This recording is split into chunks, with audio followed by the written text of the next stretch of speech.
Are you ready for it?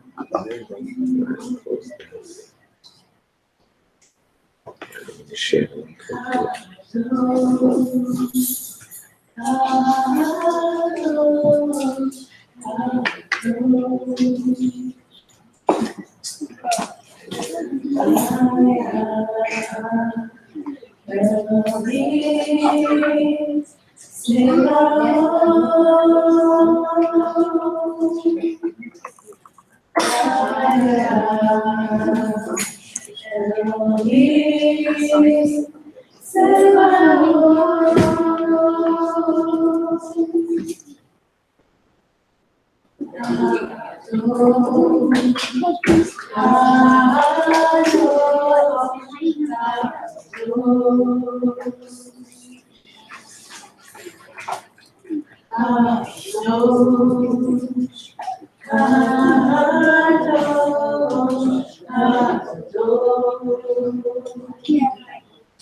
Just let it go. I'm not doing no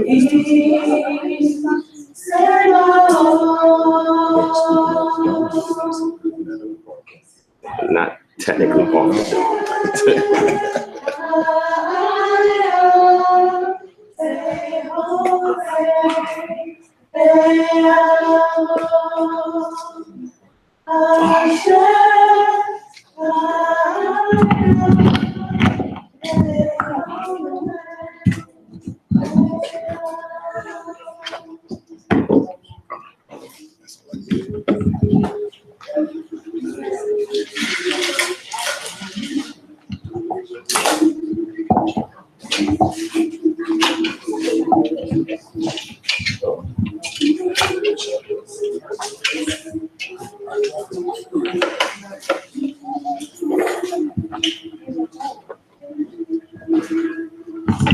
Gotta bring back the podium. No? No? Okay, I guess not. You must be sleeping today. Try to wake y'all up. All right. Shabbat Shalom, family. Shabbat Shalom, family. Yeah, thank y'all for tuning in. Frank, what you doing, Frank? The screen went off on you, man. Oh, okay. I'm about to say that. Yeah, bring up Minister Khan's thing again. There you go.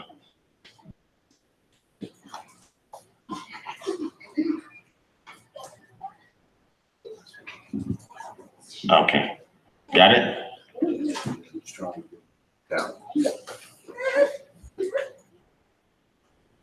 There you go. All right. So before we start, I wanna play something for y'all real quick. Cause I said I was gonna play it, so I gotta play it for y'all real quick. Just give me 1 second. Let me pull this out for y'all real quick.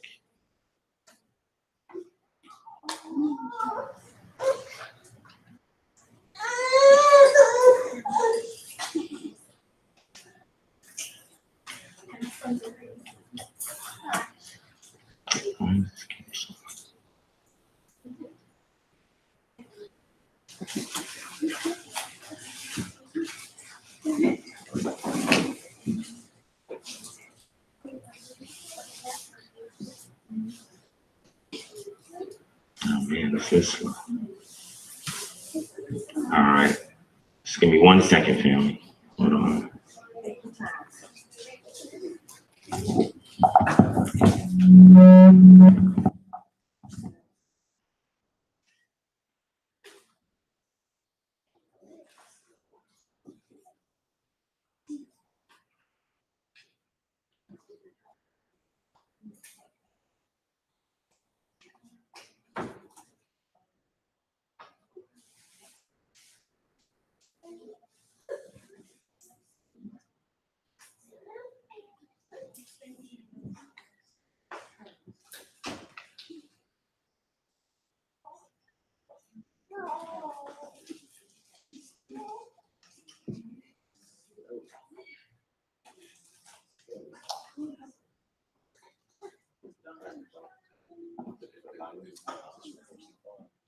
Yeah, it's a song I'm bring up. Oh, can you see the screen? Oh, that's fine. Sure. Yeah, as long as I have the credentials to log into my archives. Hey, that's where I got it out. Yes, good. Okay. I know people who want the crown jewels, which is my archives. And other stuff. Yeah, but it's not really personal. Hold on. Gotta play a song for y'all. All right, because I see y'all sleeping. Y'all a little quiet. That's right. I gotta play something to wake y'all up. Come on. All right. So this song right here was done by the brother by the name of Malak Lorenzo Amadis. He's part of Kingdom Harvard Ministries, and he put this song together. It's fire. I like it. It's good. Since some of y'all are not too responsive today, I'm gonna play some music. Hopefully, wake y'all up. I mean, they did their thing. So give a hand to the praise worship. They did their thing. Hallelujah. I just think they had a long week. What you think, Frank?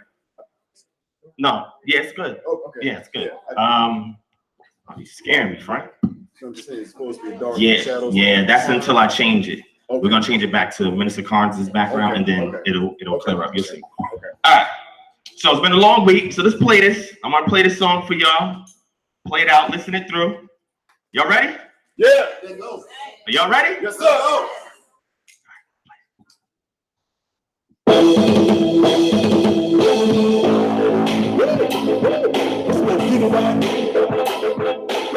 Right there.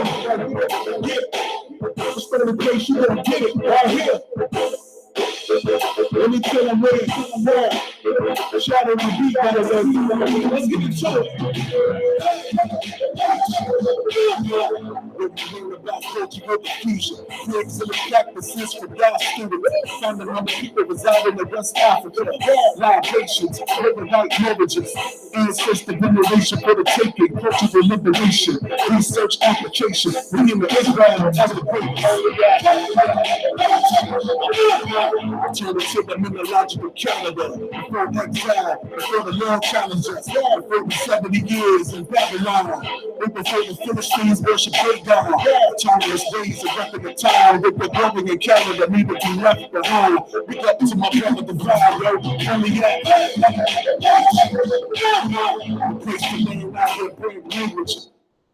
To through the lens of the ancient, to show that our people are food, shelter, and payment. Community-based driven is ours for the taking.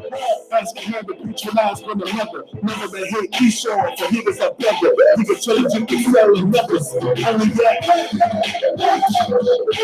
Your minister Carnes, if you give it a rubber. Look at down Hebrew grammar, lines of zones. The purpose of line, click and learn. Gotta show us up a view, till y'all the change. 4419, yo, and Bill Drive. Took a GA, got your seat right in the side. Shabbat, so we stay on fire. Only that. Where we have our own friendly neighborhood attorney. Oh, come on, man. Stay dirty. Cleaned up from the ground, came in the door dirty. What's the verdict? Catch the podcast early. RPG Hebrew is the left number back again. Cultivate the resources to better our environment. Let's talk about more inspiring only that. That's it. That's it. It's the voice. Yeah. And then for more information, hit up Kingdom Harvard at gmail.com.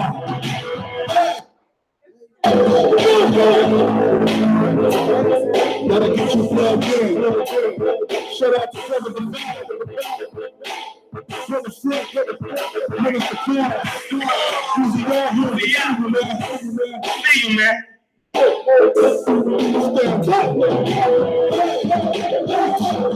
So next time, we gotta get the acoustic a little better.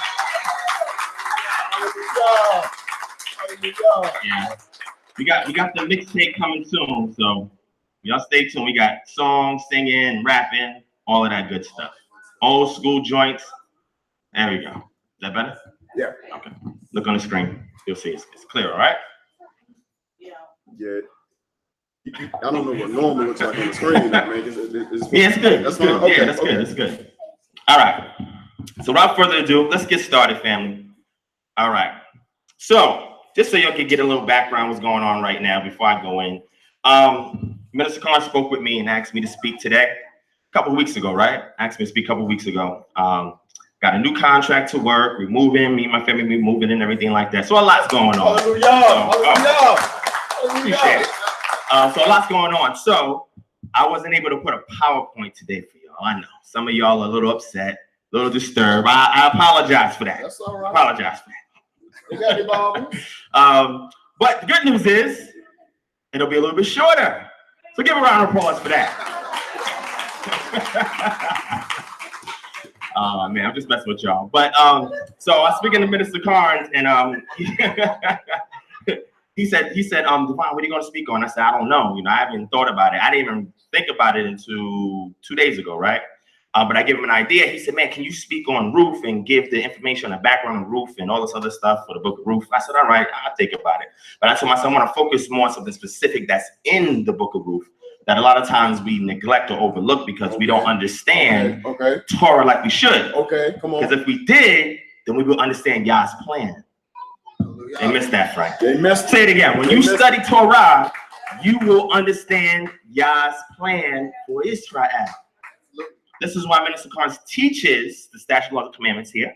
And I do the same because we want you to understand that your spirituality comes from how you first deal with Yah, and then secondly, how he uses you to deal with his people. Come on now. Come on. Read the scripture said, love the Lord thy God, or love Yah, your power with all your heart, mind, and soul. Well, and then love your neighbor as you love yourself. Then. And I say this all the time. I know Quincy likes this. How can you give everything to Yah and expect to have anything left over for anybody else? How does that work? How does it work? How does that work? Anybody? Don't answer. Anybody? How does that work? Well, when you give everything to Yah, you empty yourself and you become an empty vessel for Yah to fill, and you can love others through you. Right. Some of y'all will get that. Come on. Some of y'all will get that. It may take a little time to process because I know it's been a long week. So I told Minister Carnes that, okay, the book of Ruth is good, but I want to get to the more deeply rooted understanding so we can know Yah's redemption plan for Israel. Come on. Kane Khan. So I have my 2 lawyer friends in the building, so I may ask for some legal terms to get defined. Well. And this is good. Good way to kind of expand the spectrum and understanding. So before I get started, how many of y'all in here are familiar with the book of Ruth? Raise your hand. All right. Y'all raising your hand. I'm about to ask y'all some questions. Let me see your hands again. Watch this, Frank. How many of y'all are familiar with the book of Ruth? Raise your hand. Look, less hands going up now. You see that? All right. So somebody give me a synopsis of the book of Ruth. Whoever's intimately familiar with it. Because, you know, women like to use that all the time. About getting your Boaz, right? Getting your Boaz, right? Look at him. Look, you see that? Now, some married women have their Boaz. But I told them, why do you want somebody else's man? They missed that, Frank. They missed that. They missed it. They're over here looking for Boaz, but they don't realize that Boaz is somebody else's man. Look, they missed that, Frank. They missing that, Frank. That's why you take the principle from those who are married and not take their partner. Okay, that's that. They missed that, Frank. Well, let's keep going. Come on. Let's keep going. Let's go. So who in here is familiar with the book of Ruth? Raise your hand. It's all right. Okay. All right. Now, does anybody want to volunteer for what I'm about to ask them? If you really know the book of Ruth, raise your hand. Look, less hands, Frank. Look at that. You want to? You good? You familiar with the book of Ruth? All right, give it a mic, Frank. Oh, you familiar with it? Oh, you got it? You got it out? All right, if you need help, sister behind you, she said she's going to help you out. All right. So give me a synopsis of the book of Ruth. Give me a summary. Summarize the book of Ruth. The book of Ruth. When Ruth's husband, when her husband died or whatnot, when her husband died, and I think her grandmother, or not her grandmother, her mother-in-law took her. You know, she wanted to. Her mother-in-law wanted her to go find a, I believe so, wanted her to go find a husband somewhere else. Go somewhere else. I guess. She wanted to go back home. No, I'll give somebody else a chance. I just want to let the brother. Oh, you handed. Okay, he handed it up. All right. Okay. Okay.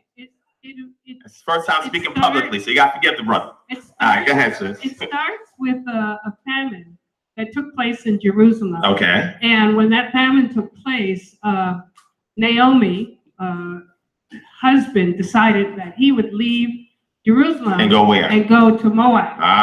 So So he went to Moab. Right. So Moab was a country. Were there Moabites there? Somebody said no. What? Hold Well, on. I'm not sure. Okay, some people say not sure, because you know this is a little bit of controversy here. I'm not sure. I'm not going to get into it today. Just want to see where people stand, but go ahead. Let me say this. I'm not sure if Moab was a country or if it was just a land Mhm. that was outside of Jerusalem. So Moab's, who's the progenitor, the original progenitor of Moab? The Israelites. No. Oh, you're talking Who? about Lot? Lot. And who's Lot. the other son? Ammon. Ammon. Okay. Keep going. Okay.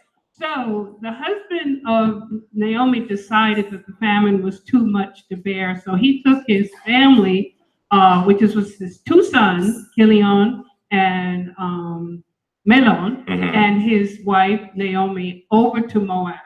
And so when they went to Moab, they stayed there for quite a while, maybe about, I think about 10 years. But in the meantime, I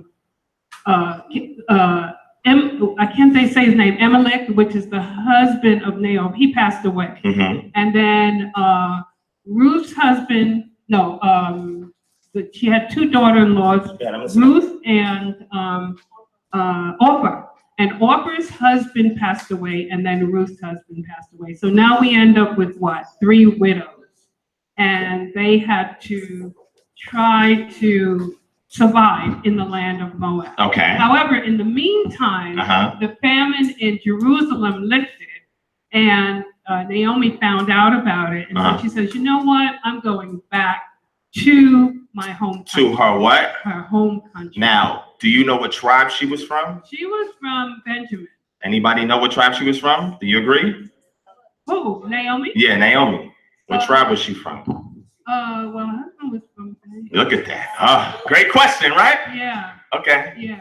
So. Judah? Okay, she said Judah. Okay, Judah. All right, but let's keep going. Go ahead. Okay, so you go back. So in the meantime, these 3 decide to go to Jerusalem.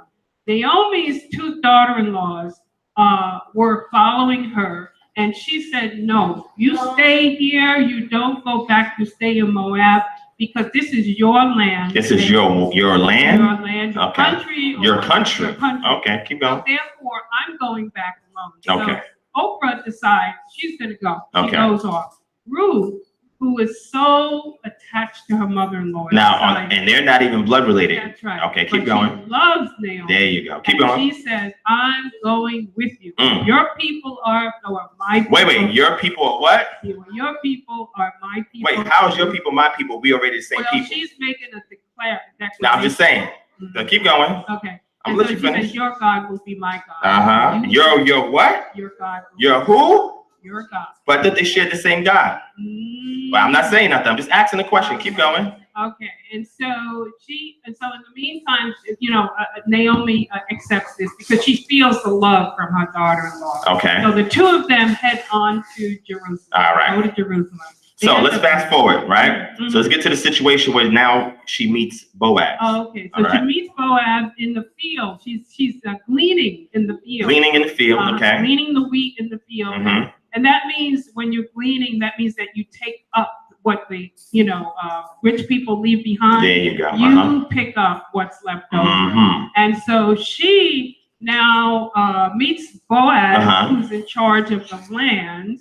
And then he likes her. He tells her that I want you to work in my field and no other field. I want you to stay here, work in my field. You follow the women who are here. Okay, follow the women that are there. Keep going. That's right. And so this continues, and Ruth goes back to Naomi and tells Naomi what happened with Boaz. And so she said, he's a kinsman. He's a what? He's a kinsman. Who said that about Naomi Boaz? said. Naomi said that who? To Ruth about her kinsman Boaz. Now remember what happened you said early in the story. They left the land because of what? A famine. And they went where? They went to Moab. So legal terms. Here we go. Let's deal with legal terms. What happens when you abandon your house and you go somewhere else? So there's a lot of different conditions or circumstances that can, but if you abandon your house, legally leave your house and you're gone for years and the house is just sitting there, because you got to pay property taxes, right? You leave your house, what happens? You have voluntarily given up your possessory interest in the house. You have given up your what? Possessory interest. Possessory interest First and foremost. in the house. That's extremely important. Keep going, Frank. And then when you voluntarily give up your possessory Uh-huh. interest, that doesn't mean you lose title to the house. Whoa, say it again. That does not mean you lose Listen. title to the house. Okay, keep going. But your title can be challenged Uh-oh. by any squatters. Oh, you say that again? A squatter. By who? A squatter. A squatter. Are you a squatter, Frank? Keep going. Squatter. Because wait, y'all laughing, but squatters' rights is real. Not only squatters' rights, there's ways that you can dwell in an abandoned property for X amount of years. Every state is different. And then you can claim ownership of that property if the landlord comes back and wants his property back. So long, Keep going. So long as that squatter is sitting in the property open, Notoriously, adversely, and for a certain number of years. There you go. And they upkeeping the property as well. Keep going, Frank. And then your title can be challenged if you fail to pay the property. If you fail to pay, thank you, Frank. All right. Y'all can see when we look at these things in real life, everyday contemporary circumstances, then you start to understand what's going on in the text. Don't think that they understood the legal terms the way we understand it today, but the concept is the same. Okay, keep going with the story. So you said that they left for X amount of years. That's right. Their property, their land, they went to Moab, and the person whose property's name it was in, he died off. That's right. But he has a spouse Right. who can also be considered next of kin Right. or get next of kin rights. Right. Okay. Get the back to Frank real quick. We get back to you, Frank. So Frank, next of kin, when it comes to spousal inheritance, if the husband dies and the wife is still alive, what happens to his property? In every state is different, but Let's talk about Georgia. In Georgia, or the general principle, if a husband dies, If a husband dies, then the property, all of his possessions, all of his estate goes to the surviving spouse. the surviving spouse. If there is no surviving spouse, then the property, his estate, all of his possessions goes to the surviving children. Which is called the next of kin, correct? Next of kin. Now, can anybody else challenge that? Yes. Uh-oh. Yes. Who can challenge that? Let's say the husband had a child out of wedlock Uh-oh. that he never recognized. Okay. You know what I'm talking about. Uh-huh. That child can then come and challenge or caveat the estate or the will or everything going to only one child or two of the children that was born during wedlock. Wow. That's deep. Are you paying attention? And then if there is no surviving child, She's elder. yeah, then if there's no surviving child, then it goes to the siblings. The siblings. Right. And if there's no siblings, then it goes to, Then you look at grandparents. and if no grandparents, Then if there are any no living relatives, then who it goes to living next? relatives, It goes to, it goes to the state. If there's not a will in place. if it's not a will in place for somebody else, it goes to the state. But if the will's in place for certain beneficiaries and they're all done, they're all dead, it goes back to the state.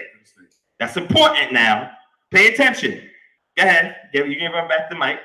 All right, so now they went back to the country, right? Yeah. They're living in the land again. Yeah. Ruth is going to the fields of Boaz. She's gleaning from the fields of Boaz. Right. After she works a day in the field and she's told what to do, she comes back to Naomi, and Naomi tells her that he's the what? He's a kinsman. He's a kinsman. Right. See, a lot of times we just read it through. Look for the romance, get the culture. Right. Okay, they missed that. But you'll get it. You're looking at, and this is why you gotta study to understand what's going on politically, economically, socially, spiritually. If you're not looking at these things geographically, because certain pieces of the land were portioned out to certain tribes, and sometimes there were border wars. Okay, we get into that another time. Keep going.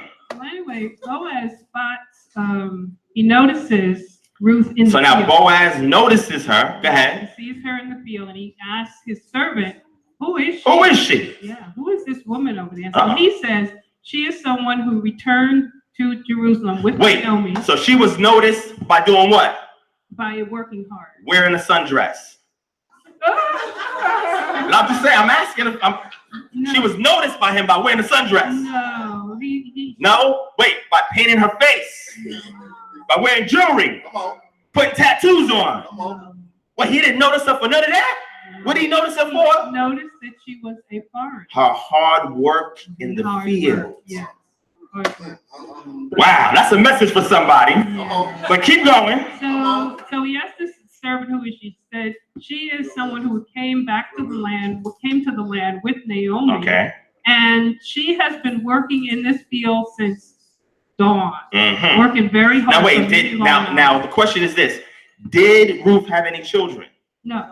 No, she had no children. Now what about Naomi? Naomi had the 2 boys, but they passed away. But they're dead. Right. Are y'all paying attention? Yeah. Okay. So there are no children. All right. So keep going with the story. So he noticed her for that, and so he went over to her, and they had this conversation. Okay. And he said, "I noticed how you work so hard and you're so dedicated to Nah, Naomi." I noticed how you wearing that dress, Bob. Yeah. No? All right, keep going. And so he told her, he said, "Don't work in any other field, work in mine." Work in my field. Go ahead. And he invited her to share bread with him. Uh-oh. Mm-hmm. Uh-oh. So there was a thing getting ready to happen there. So in the meantime, Well, let's keep it PG. Yeah. All right, so keep going. So Ruth returns back to Naomi that evening after work. She told her what happened. And one thing to notice is that the mention was the reputation. You'll hear that term in regards to Ruth, her reputation amongst the people. Yeah. That's extremely important. Keep going. Yeah, she had a good reputation. And so she told Naomi, I met this person by the name of Boaz. Okay. And so Naomi said, "Oh, he's a kinsman." Okay. And then she thought in her mind, this is something in her mind that she's thinking that this will be her way out of a situation, I guess what Frank said. Her way out of the situation. Of her finances. For her finances. Yes. So she tells Ruth there was going to be a festival that night. Or that festival that they would be celebrating the harvest. Okay. And so wait, celebrating what? The harvest. And it's gonna be a festival. Yes. I wonder which one that was. So when you hear things like this, it's also good to understand what time of year it is. Yeah, it was in the fall. So this is extremely important because look, they're gleaming the fields of some crop that's there. It's extremely important. Yeah. Keep going. Okay. And so she gives Ruth a scenario like, you dress your fine clothes. Now you can look nice. Yes. All right, now I want to see. Perfume yourself. I want you to go to this festival and to this harvest, and I want you to meet Boaz. Okay. And so that was, arranged. Okay. And she followed. Ruth listened. She listened. Okay. She was did obedient. go to the harvest. And she says, when he's asleep. When he's asleep. Now this is a little strange, but this is culture back then. Yeah, it was culture. She said, you go, you lie at his feet. Lie at his feet. She ain't say touch him nowhere else. She just said lie at his feet. Are y'all listening? Yeah. Okay, because I heard a lot of stories about this. Yeah. But let's keep going. Okay, and so she did that. She followed her instructions. She went to the threshing floor. Okay. That's what they called it, the threshing floor. And she did lie at his feet. Okay. He woke up in the middle of the night and wanted to know who was this woman? Like, what do you the hell's want? going on? What's going on here? So she, in a conversation with him, said that she tried to explain that she needed his protection. That he was a kinsman of Naomi. So now, if Ruth is a foreigner, quote unquote, and she's living in Jerusalem, and she's with Naomi, and Naomi's husband had owned property or had land or something before they left because of the famine. And see, that's another important thing. It's called famine's rights. I'll get into that maybe another time, but you got to understand how that works. So when there's a famine and you're forced to leave, what is the procedure to come back and reclaim your property? Because, a lot of times there were famines in the land and people had to leave to go graze elsewhere, get food, water, whatever elsewhere. And then when the famine is gone, they're returning back to the land. And now sometimes the famine could be years and that person could die or pass on and people are going back to reclaim their portion of the land. That's important. But keep going. Yeah, they have to go through their kinspeople. They have to go through their what? Kinspeople. Kinspeople. Okay, so keep going. And so they have this conversation. And he says to her, and she indicated that I really would like you to take care of me. Okay. But he agrees. He does like her, but he says there's one problem here. There's another kinsman. There's another who has more right than I do. Another kinsman, which would mean what? Right. Did you hear what Frank said? Yeah. Frank told you about the spouse. He told you about the children. Then he said about the siblings. Yeah. Then he said about the grandparents. Yeah. And maybe a cousin. Yeah. So if somebody has more rights, that means they're higher up in this. Right, in the priority. Okay. Yeah. And so I think he ended up being Emilec's brother. Okay, we're going to get there. Yeah, okay, you're good in it. Keep going. Yeah, so that was a problem. Now he says, I will take care of you, but the kinsman is in the way, so and I cannot over. So he's keeping Torah. Right.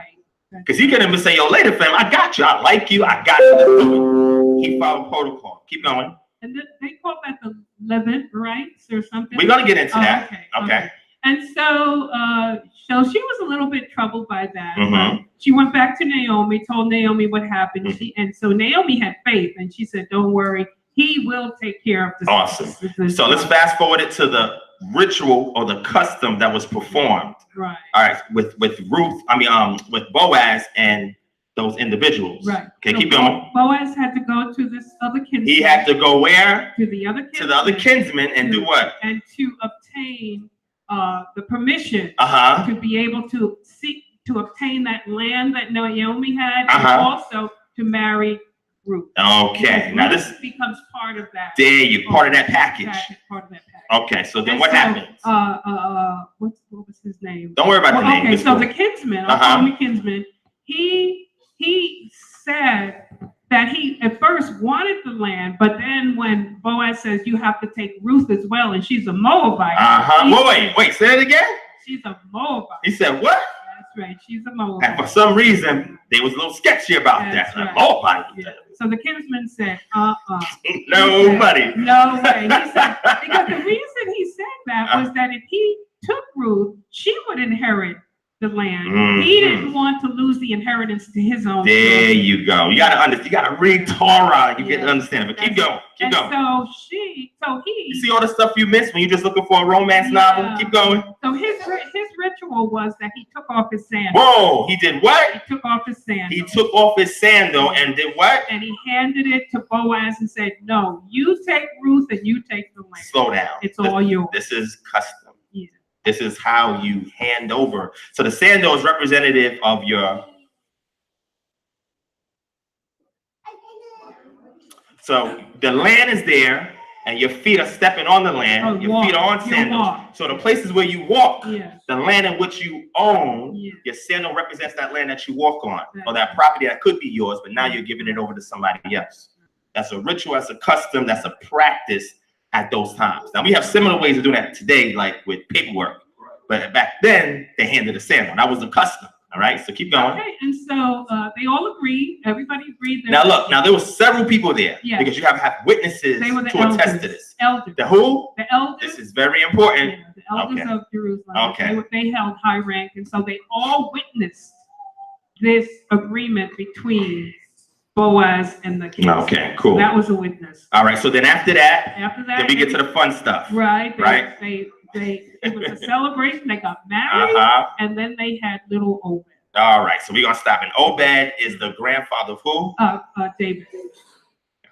King David. Cool. All right, so Frank. I say y'all get his sister a round of applause. Yeah, that was really good. We all thought we did a book of Ruth. This is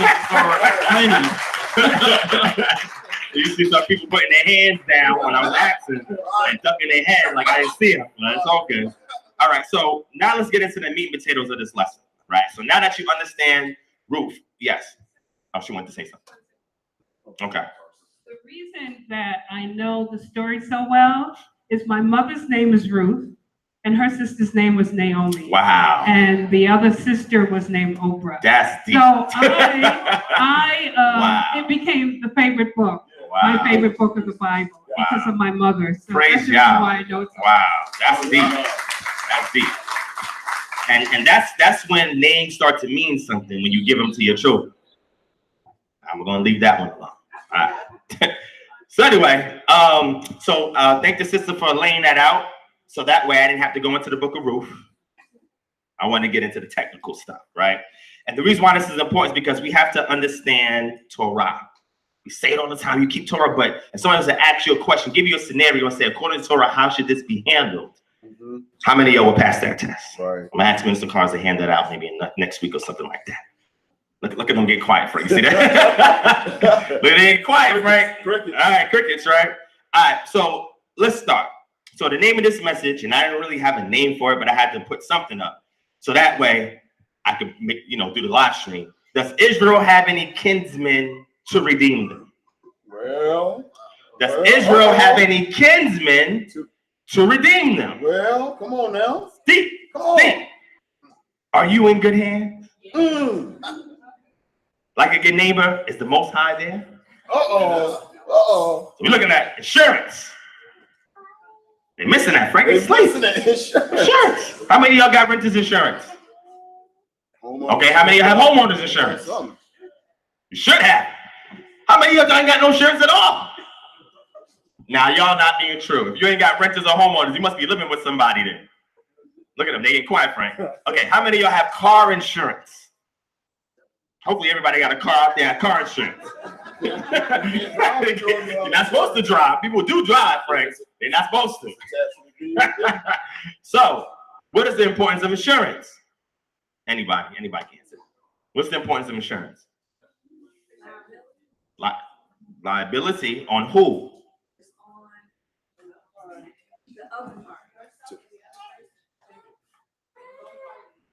Both parties. So the insurance secures who? It covers you in a time of loss. In a time of what? Loss. Remember the story we're talking about. This is important. In a time of loss. So if you have renter's insurance, homeowner insurance, car insurance, you can have life insurance. How many of you have life insurance? That's important too, because life insurance means if you die, it covers who, Frank? It covers your surviving spouse, and beneficiaries. Okay. Y'all following? Somebody said that yawning, but it's okay. All right, let's get through this. All right, Frank, let's get Vayikra chapter 25, Leviticus chapter 25. Let's go through this real quick. So we gotta understand, man, whose hands are you in? All right. What verse, Frank? Who got you covered? Are there good neighbors around you? We pray. All right, if y'all watch TV enough, you see these commercials, right? These insurance companies, they're asking you a good question. No? They are. Low? King? Yeah, that's a good question. Okay, that's some good question, right? That's an excellent question, right? Especially with your spiritual walk. All right, let's go to Vayikra chapter 25, and let's go to verse 23. Now, when you read the book of Vayikra chapter 25, it talks about the law of redemption. Okay? How many of y'all familiar with that? The law of redemption. Okay. Not too many hands went up. All right, we're going to learn it today. So we're going to hone in something specifically because we heard a term there from the book of Ruth, and the standout term is what? Say it loud. Kinsman redeemer. Okay. So read Vayikra chapter 25, verse 23, Frank. Leviticus chapter 25, verse 23. The land shall not be sold forever. Okay. For the land is mine. The land is who? Mine. Yeah, go ahead. For you are strangers. Wait, slow this down, Frank. Let me make sure they hear this good. Say it, but you are what? This is Yah speaking to Israel. Slow down. Go ahead. For you are strangers. Whoa. Strangers. Keep going. And sojourners with me. Woo. That's deep. That means these Israelites thinking that they own the property. That's like me renting out a room in somebody's house. Come on. And I'm like, this is my house. And the owner says, well, hold on. This ain't your house. You are renting the house via contract. Come on now. You're missing that, Frank. Come on. You're only staying here. You're only possessing this property for a limited period of time. Come on now. And as long as I'm here, because there's been a situation where people have been renting our house and paying their rent faithfully. The landlord, he get evicted, the house gets repossessed, and that person got to get kicked out. I thought that was your house. Okay, keep going, Frank. Verse 24. And in all the land of your possession, you shall grant a redemption for the land. Okay, so in all your land of what? Of your possession. Of your possession. You shall grant a redemption. You shall grant a redemption for the land. For the land. Now, this is important, and the reason why Yah can say this, because the Israelites did not get the land on their own will and their own power. So Yah had to get rid of the inhabitants in the areas in which they were settled, even though he told Israel to do that, and all the tribes didn't do that. Okay, but the Most High said, okay, because they didn't do it, I'm gonna allow them to stay there so you can learn how to war, you can learn how to fight and defend yourself. Sometimes the Most High is not gonna take you out of the situation because you learn how to fight. I'm gonna say that again, Frank. Say it again. Sometimes Yah has to leave you in the situation so you can learn how to fight. And not only learn how to fight, how to teach somebody else how to fight. I never tell Yah to take me out of the situation. I just tell him to get me through it. Come on, man. Come they on. missing that. You want to get around it, you want to run away from it? No, Yah, bring me through it. Because I know when the scripture says, yea, do I walk through the valley. Whoa. Come on now. Not around it. Not around. Not trying to get away from it. But lo, do I walk through the valley of the shadow of death. I will what? Fear no evil. Hallelujah. Come on now. Okay, that was for somebody, Frank. I heard it. I heard what it was for. But let's keep going, Frank. Verse 25. Yeah. If your brother be waxing poor. If your brother be what? Waxing poor. Waxing poor. And have sold away some of his possessions. And sold away some of his possessions. And if any of his kin come to redeem. And any of his kin come to redeem it. Then shall he redeem that which his brother sold. So then he will redeem. So the law was set up. And you gotta love how the Yah lays down these laws, because it ensures that everybody is equal. You cannot be greater than somebody else when your wealth comes from the same deity as the person who you have slightly more wealth over. That's right. The Most High said, do not oppress the poor. Listen to what they have to say. Take care of the orphans and the widows. Imagine we doing these things in our community today. The Black community was implementing these things. How much of a change would that enact, right? That's right. That's right. We were taking care of the orphans. How many orphans are in this community? Too many. How many single parent homes are in this community? Too many. How many widows is in this community? Far too many. Keep going, Frank. Verse 26. And if the man have none to redeem it. And if the man have none to redeem it. And himself be able to redeem it. And himself be able to redeem it. Then let him count the years of the sale thereof. Okay. And restore the overplus unto the man to whom he sold it. Okay. So now he's given an opportunity to go back and buy his portion of land, because technically that piece that he sells off is just collateral that's being held for a period of time by the person it was sold to. So which means that that person who purchased it from the man who was getting poor, it's not his property. He's just holding it. He has a responsibility for the upkeep of that property. Watch how deep Yah is. Now think about this. Think about it. Imagine you get poor, you have to sell everything off, and then the Most High or the law of the land gives you an opportunity to get everything back. Imagine you got kicked out your house, and your house got repossessed, your car got repossessed. But then now you get an opportunity to get that same thing back in the same condition that you left it in, even better. Okay, keep going, Frank. Because he appointed a trustee to hold it. Say it again, Frank. Now we get into legals. This is Frank's round. He appointed a trustee to hold it for you. Keep going. There you go. So the end of verse 27, that he may return into his possession. So if he gets enough money, he's able to purchase it back. Keep going. Verse 28. But if he be not able to restore it to him. If he's not able to restore it to him. Then that which is sold shall remain in the hand of him that has bought it until the year of Jubilee. Oh, until the year of what? Jubilee. Okay, keep going. And in the Jubilee it shall go out, and he shall return into his possession. See that? This ensures that nobody has any leverage over anybody else. Hallelujah. Hallelujah. That's beautiful. Hallelujah. That's beautiful. Hallelujah. That's deep. If you're going to live here in America, you ain't going to see no laws like this. Right. And if there's laws like this, there's a lot of stipulations involved. That's right. Probably people leave and say, Jubilee, what? I'm going to be on a long journey when Jubilee comes, because I'm going to take a lot of people's property. I'm going to be gone. All right, so what verse is that, Frank? That was 28. We're on 29. Okay, 28. Wait, stop there. That's good. Okay. But at the Jubilee, it should revert that he may return to his property. Now, let's understand what's going on in regards to the scriptures. And when you read this, a lot of people miss this because they don't see the spiritual application of the physical. Okay, come on. What you're seeing in Torah is the physical letter of the law that is explaining a figurative spiritual aspect of the law. So the Most High is showing you here principles that if you follow these things and it becomes part of you, you'll understand my plan of redemption for you. Come on. Come on now. Come on. They're going to get this. Take your time. They're going to get this. Go to Deuteronomy chapter 32, verse 8. The land was just symbolic, family. Symbolic. And remember, the Most High said that, listen, you're just strangers and you're just a foreigner. Just like if I was a landlord and I rent my house and you're a stranger, but you can stay as long as you keep the contract. Keep the covenant. You got to pay your rent on time. You got to maintain this and do that. As long as you do that, you can stay here.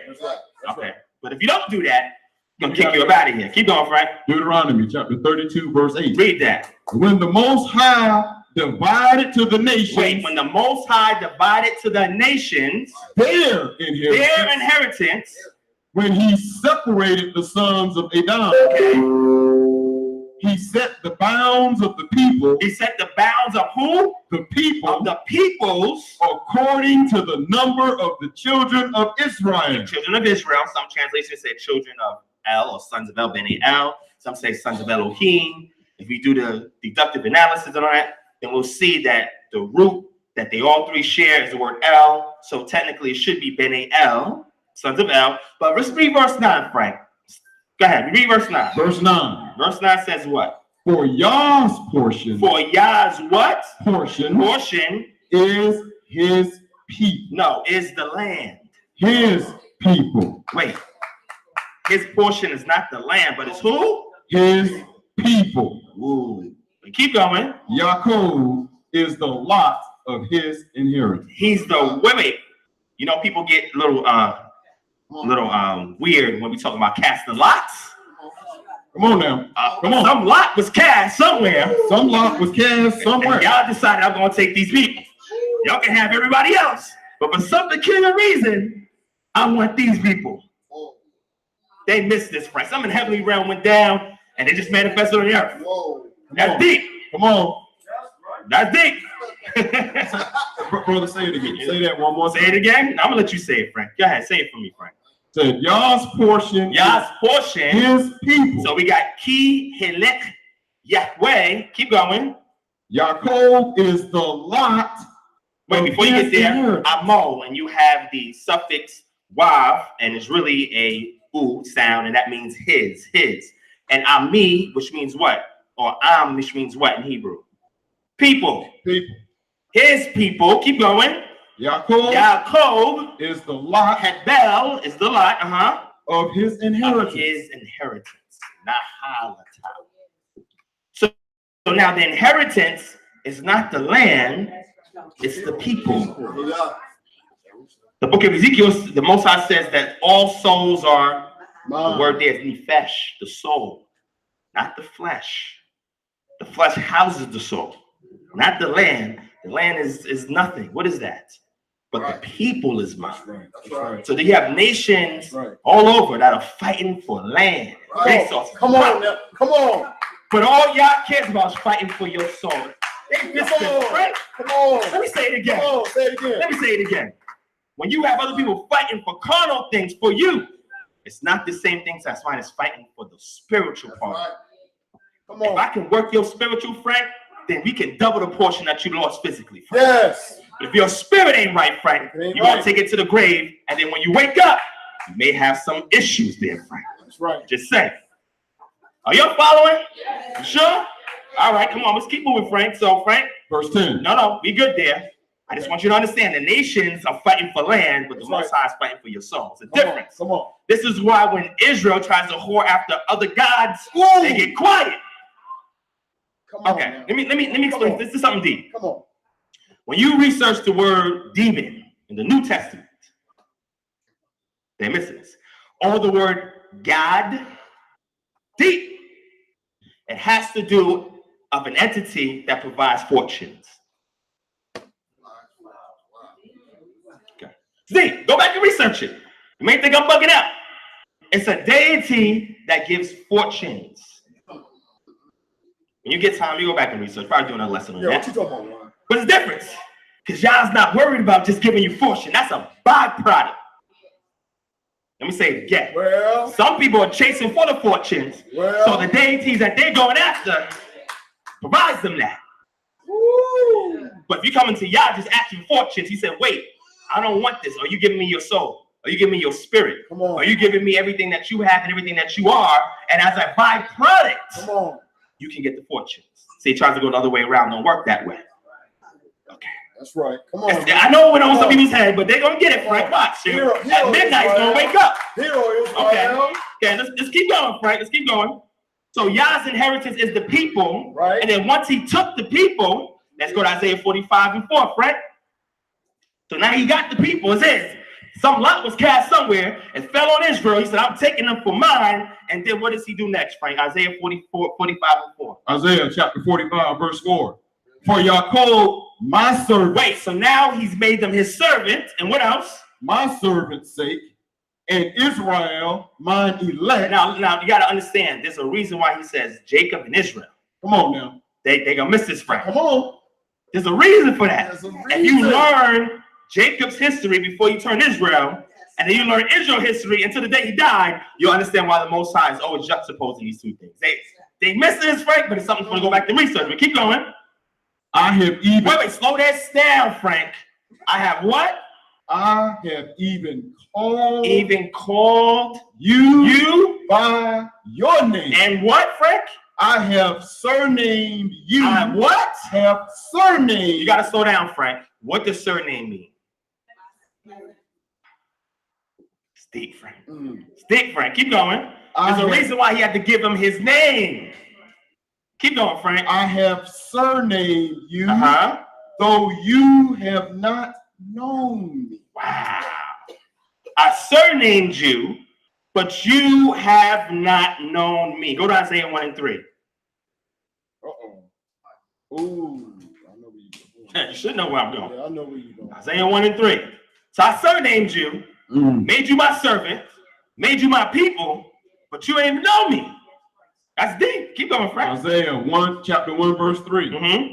The ox knoweth his owner. The ox knows his owner, right? Because the owner's feeding him, owner's leading him to his trough where he has to go eat and station him in the barn where he got to stay and take him out in the field and putting the plow in. So the ox knows. And this ox is a primitive animal. Keep going. And the ass his master's crib. The donkey. Okay, keep going. But Israel now people now doth not know. My people doth not consider. They don't know and they don't even consider. They don't even ask questions. When you try to tell our people out here that's lost that you're the child of the Most High, they don't even consider it, Frank. Forget knowing it, Frank. They don't even want to consider that. How could you, a debased person who society looks down upon, that's poverty-stricken, sickness-stricken, wealth, you don't get no inheritance wealth, you got bad education in the worst neighborhoods, Locked away locked away in the jails and the prison systems, but you telling me that I'm who? God's people. I'm Israel? Nah, I don't believe that. I'm a Gentile. Gonna leave that alone, Frank. I'm gonna leave that alone. Signs are there, but they overlooking it. All right. So the ox and the donkey know, but Israel don't even know and don't even consider. That's deep. We have a situation that is outlined in the book of Psalms where it says that Moses knew the ways of Yah, but the people only knew the acts. Right. Let me say it again. Come on. This is how you know. And look at this, Frank. This is a barometer Let's take it that out. you can test, or litmus test that you can take for yourself. All right. If you really know Yah. If I ask you, tell me how you know Yah, and the first thing you say is, man, he got me this car, right? You see that car I got out there? Oh, you see this bad house that I got right there? Yo, my bank account is loaded. I know Yah because he's blessing me. And I ask somebody else, how do you know Yah? I know him because he keeps me humble. I know him because he powers me to feed the poor. I know him because he's transformed me. I know him because my spiritual disposition is much different than it was 10 years ago. I know because now I'm keeping his statutes, keeping his laws, and keeping his commandments. Now I can understand what kind of relationship you have. Who's covering you? That's right. Okay. That's a little barometer test, Frank. That's right. That's right. Okay, let's move forward. I'm trying to give y'all some nuggets here. Feel To good. do with them what you want. Come on. So now we have a situation that he was surnamed. Now, the adoption process. If a couple decides they want to go and adopt a child, they go to an orphanage, right? Right. They see a child that they want. That's right. Or maybe they can cast lots. I don't know how they do it, right? But let's say they cast lots to keep it fair. The scripture says in Mishle or Mashal, Proverb, chapter 16, that casting lots ends strife between friends. Why? Because this makes things fair, Frank. That's right. That's right. Nobody's controlling the outcome but the Most High. But they get mad at me because I talk about casting lots. Nothing spooky, nothing shady, nothing hocus pocus. These people do that all the time. You ever done rock, paper, scissors, and shoot? Yep. Odds and even? Y'all never played these games before? Come on now. All right. How many of y'all roll dice in your life? Raise your hand. And you get mad at me for casting lots. All right. So they go to this orphanage. They choose a child. They fill out the paperwork, and the child is now in their possession. And the parents love this child so much, they decide, I'm going to give this child the father, my last name. Right. And this child's going to represent me. That's right. In my household. That's right. Because you can have situations sometimes where you have a blood child and an adopted child, and sometimes the adopted child acts more like your child than the blood child. That's true. That is true. And sometimes it may not be. But the point I'm trying to make is they took a child that was left by itself, that nobody wanted, not even the parents. They're missing this, Frank. Couple goes in and say, look, we're going to take that child. Something about that child. We're going to take that child. And they take this child and not only take this child to their possession, but they put their last name on this child. And tell this child, you can keep this name as long as you serve this household and you represent us well. So for a child that's been living destitute and poor and abandoned, that sounds like a good deal. I know I would take it if I was in that situation. So that's what happened with Israel. Most High says, don't think the reason why I chose you is because you're some great people. I chose you because I want to give you my name and then show the world how I can raise and abase people to be great as long as they keep my covenant. Understand that. Some people in here think they Yah's favorite. I met some people like that. They think they God's favorite. And I said, are we reading the same book? I don't think we're reading the same book. I'm going to leave that alone, Frank. Come on. So once we read Isaiah 45 and 4, he then said, okay, now that I serve you, now that you're my servant, what do you have to do? Go to Leviticus chapter 18, verse 5. Now I want to give you a benefit for taking on this name. Verse 5. Yes. Leviticus chapter 18, verse 5.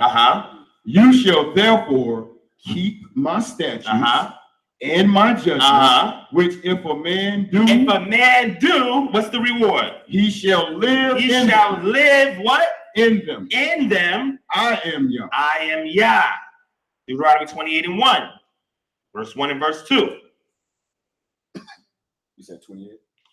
Yeah, Deuteronomy 28 verses 1 and verse 2. Because a lot of us, we jump over this. Okay. We go right to verse 15. Start reading. Right. Just jump right over it. Just leapfrog right over it. Exactly.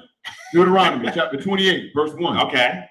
And it shall come to pass, if you shall hearken diligently unto the voice of Yah, your Elohim, to observe and to do all his commandments. Observe, that means to see, and to do all his commandments. And that word observe, I believe is Shema, if I'm not mistaken. Because Shema just means hear with the intent to act. It is. Shema. Okay, keep going. We see that also in Deuteronomy chapter 16. All right, so keep going. And to do all his commandments, which I command you this day. Okay. That Yah, your Elohim, will set thee on high above all nations. Above all who? Nations. And what's the stipulation? In order to be raised high above all nations? If you observe and do. Observe and do. There's a lot of people that know it. They can't act it out, Frank. Know and do. I will raise you high above all the nations. Keep going. Verse 2. Yep. And all these blessings shall come on you and overtake you. Okay. And wait, come on you and overtake you. The blessings. If you keep the statutes, laws, commandments. But people say, well, we in captivity under the curses, but they keeping Torah. And I said, wait, hold on. You keeping Torah? Ain't no difference. Why am I going to keep Torah if there's no difference? Keep going, Frank. if you shall hearken unto the voice of Yah, your Elohim. That was in verse 2. In verse 2? Okay, cool. So that means you can get the blessings if you keep the contract and you're part of the bargain. That's right. That's right. And he's going to raise you high. But why is he raising you high above all the nations? Sometimes people get this twisted and think, oh, I'm better than everybody else. That's excellent. She says, so we can tell other nations what he has done. And not only that, we can be the lights to the Gentiles. Right. You ever seen a lighthouse? That's right. The ship trying to come and support, Need it. and there's a storm out there, and it's dark. They look for the light. They look for the lighthouse. They're looking. That's what the world is doing. They're looking for something, Frank, that they don't have. That's right. Something they don't have. Come on. And they're looking for you to be the light to bring them into port. That's right. So they can be in a safe place spiritually, Frank. They know they're saved when they see that. They know that. Security, Frank, and the presence of Yah. That is why you have to be raised high, because the lighthouse is down here. Ain't nobody gonna see it, Frank. That's right. That's Yahweh right. Shah said, why are you gonna light a lamp and put it under the bed? You got Yah in you, but you want to hide it. You want nobody to see it. Oh, it's gonna make me unpopular. It's gonna be okay. Cool. It's deep. Just drop it a little bit, just a few nuggets for y'all. Come on, Maureen. We're gonna look at this. Come on. Now, as I'm speaking about this, think about Leviticus chapter 25. You're not thinking about this, Frank. Okay. The redemption. The redemption. And not just the redemption, the inheritance is the people. That's why you don't have to be in the land physically in order for you to still be Yah's people. That's right. The difference is the other nations, as long as you're in the land and you're a citizen, Yah said, no matter where you scattered at, because you're my inheritance, where you put your foot at, I got you. Okay, Frank. Let's keep going, Frank. So now we see a situation where he gave them statutes, laws, and commandments to give them spiritual life. To give them that life that's more abundant. That's right. That's why he has given it to them so they may live. Choose this day who you may serve. Choose life or you choose death. There's no in between, Frank. No in between. So he's given you life. A lot was cast. He took you from your base state. Right. He surnamed you, told you you're my servant. Right. Keep my statutes, laws, and commandments, and I will give you life. Right. Because your nefesh, your soul is mine. That's all I care about. But I want you to be careful on how you take care of that temple. Okay. The temple housed the Ark of the Covenant. Come on now. What is the most important things about the Ark of the Covenant? Not what's in it. Not what's placed on the side of it, but what was on top of it. What was on top of that ark? No, not the cherubim, the mercy seat, but what's on top of the mercy seat? Wait, somebody said it. The what? The presence of Yah. So Moses had to go through the tabernacle to the holies of holies to speak with Yah, because his presence was there as long as the temple was not defiled. That's right. Come on. You defile the temple, you lose his presence. They're missing this, Frank. Come on. They're missing this, Frank. Come on. They're missing it. They don't get it, Come Frank. on. The temple is the property that you are taking possession of. But the owner of that soul that's taking possession of that property, which is the body, is the Most High Yah. They'll get it soon. You're getting there. Think about the property now. Remember we read Leviticus chapter 25. Right. And we understand that law. Somebody sold something, Frank. Okay, we're going to get there. Go to Deuteronomy chapter 6, verse 1. Verse 1 to verse 3. Deuteronomy chapter 6, verse 1. Okay. Now these are the commandments. These are the commandments. The statutes. And the judgments. Which Yah, your Elohim, commanded to teach you. Okay. That you might do them in the land where you go to possess it. Okay. Verse 2. That you mightest fear Yah thy Elohim, to keep all his statutes and his commandments, which I command you, you and your son. You and your who? Your son. So if the children want to inherit something, they also got to do what? Keep the commandments, right? And that's right. So you want to give your spiritual blessings to your child, but they're not keeping the Torah. Okay, I'm just saying. Keep going. Which I command you and your son and your son's son all the days of your life, and that your days may be prolonged. Prolonged.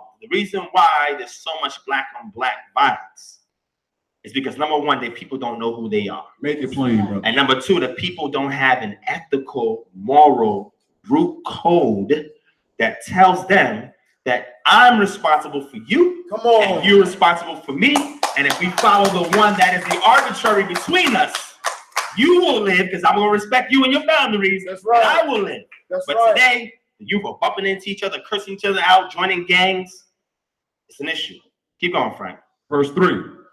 Hear, therefore, O Israel, and observe to do it, Okay. that it may be well with thee, It may be well with you. and that you may increase Wait, you may increase mightily, mightily. Keep going. as Yah Elohim of thy fathers have promised you, Okay. in the land that floweth with milk and honey. The land is only the incentive. They're missing that, Frank. The goal is the relationship. Come on. But sometimes in order to enhance that relationship, you got to give somebody an incentive. Right. Let me say it again. This is from people that's married in relationship. They miss that, Frank. Come on. Come on. The goal is the relationship, getting to know that person intimately, That's right. and the benefits that come along with that is the byproduct of that relationship. Right. It's the incentive to stay in a relationship. You know, like giving flowers, buying That's chocolate, right. That's sending you on right. vacation. That's right. That stuff That's is right. nice. Nice. But that's only there to enhance the relationship. Yes. Don't get stuck on what a person can do for you, but get stuck on who they are with you. Come on now. Come on. Somebody get that, Frank. It's good. Come on. It's good. What verse you at, Frank? We're on verse 4. Verse 4. For Deuteronomy chapter 6? Yes. Stop there. All right. So now we see the state of Israel. Israel has been given land as long as they keep the statutes, laws, and commandments, Right. because Yah owns the body and the land. In the land. The soul, which is you, Right. he also has possession of it, but because he has chosen you, he's giving you commandments so you can live. And you can be great above all the nations, to be that beacon of hope to the nations. That's right. Right, Frank? You That's following right. this? That's right. So now something happens when we go back and look at Leviticus chapter 25. We learn about the kinsman redeemer aspect, right? So now Israel has been given this land. They've been given statutes, laws, and commandments. They've been given spiritual life and prolonged physical life and blessings and all these things. Now something happens. Let's go to Jeremiah chapter 2, verse 11. Remember the kinsman redeemer. Okay. This is how you learn the statutes, laws, and commandments. You got to see how it spiritually relates to you and Yah. Keep going. Jeremiah chapter 2, verse 11. Jeremiah chapter 2, verse 11. Listen to this closely. Hath the nation changed their gods, Wait. their mighty ones, Has a nation changed their mighty ones? Keep going. which are not yet no mighty ones? Which is not yet no mighty ones. Now hold on, slow down, Frank. This has nothing to do with henotheism. People might say, oh, you context. Let's keep going, Frank. But my people, Wait, my land. my people, The land, Frank. people, The possessions. my people Your people have changed their glory change their glory. for that which doth not profit. Imagine that. Imagine you trading your house for a piece of dirt. I missed that. Imagine you trade your family for some turds on the street. They're missing this, Frank.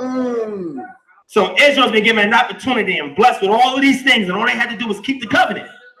Their eyes started wandering. You know what Job said? Job said, I've made a covenant with my... Say it again, mother. Y'all gotta read your scriptures. Say it again. Job said, I made a covenant with what? Why? Somebody get that. Let's go to the book of Job. Come on, family. I'm trying to teach y'all something. How do you make a covenant with your eyes? Let's get it. Hold on, give me a second. You got it? Okay, got it. Hold on.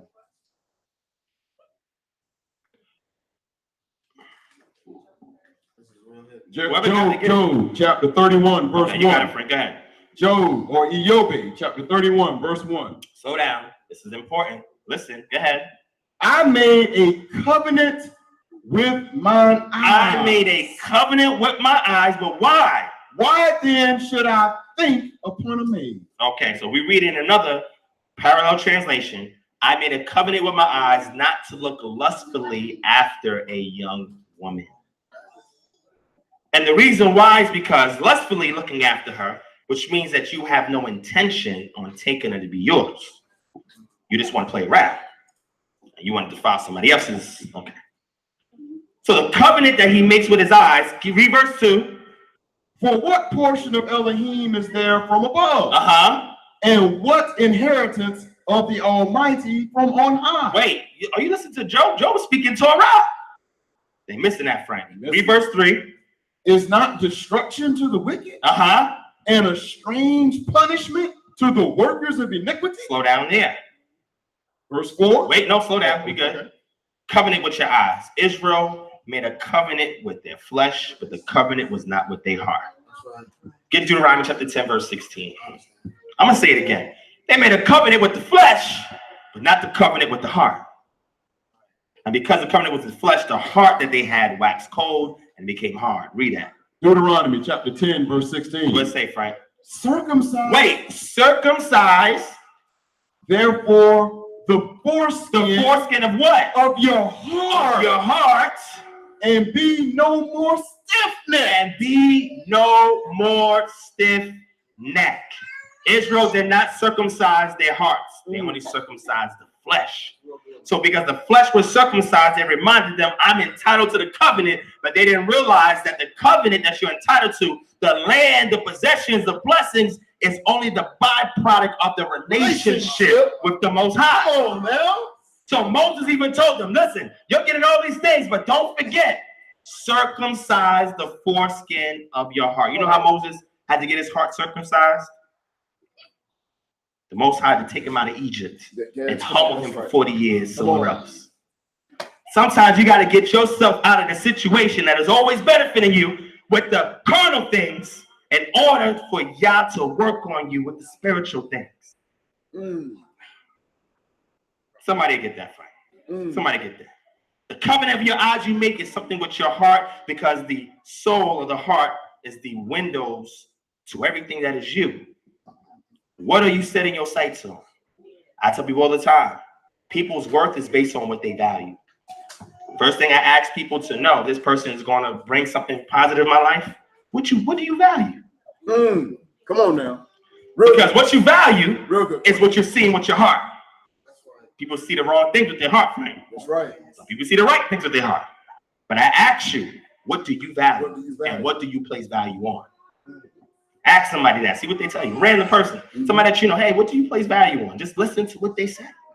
Scripture says very clear that out of the abundance of the heart, the mouth speaks. Okay, I'm just dropping gems. I'm just dropping gems for y'all. So let's go to Ezekiel chapter 23, verse 30. So now Israel has done something crazy. Now they're seeing the other nations that Yah said, listen, I'm going to kick them out, bring you in. Don't do as the nations do. Because the nations have a covenant with their power. You have a covenant with we. So when you whore after the nations, you're trying to take somebody else's covenant. Ezekiel. Wait, Frank. Let that marinate, Frank. Let me say it again. Let it marinate. Let's say it again. Let it marinate. The Most High said the reason why you cannot deal with the nation is they have a covenant with their deity. And their deity has promised them things. But when you go after the things that somebody else has a covenant with, you have no inheritance rights. So now you're wondering why calamities follow you, destructive, Frank, they missing that. But you're doing all these things because you're going after something that somebody else is covenant with and it's not your own. Frank, they're going to get it. They don't wake up towards the end, Frank. That's why they profit in it, but not you. Oh, you got it, Frank. Let's go to Ezekiel 23 and 30. I will do these things unto you. Wait.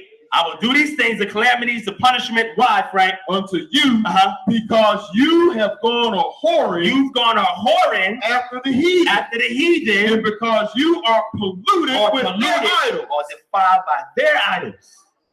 Those are not yours. That's theirs. But you want somebody else's things to vouch for you. All you want to do is take and be like everybody else. You see this, Frank? They don't get this, Frank. They miss that. That's why you got to know the ways of Yah, not just acts. Exactly. If you're just going on acts, Moses said to the Most High, please don't kill these people, because if you do, kill me too. How many of y'all saying that for people that are stiff-necked, hard-headed, hearts whacking cold? How many of y'all saying that for people? How many of y'all standing in the gap of the Most High's judgment on somebody else because you understand that the Most High is not going to kill me because he's a power of compassion and long suffering. See, he knew the heart of Yah. Right. So he can say this to Yah and know that Yah, well, hold on, I got compassion the most. I love him. So for his sake, I ain't going to kill these people. For his sake, I'm not going to kill these people. For your father's For sake. your father. See, Frank, they missing this, Frank. Y'all children better listen up. You got parents that's keeping Torah. The reason why you still stand is because of their sake. But once you get to the age of accountability, now it has to be on your own sake.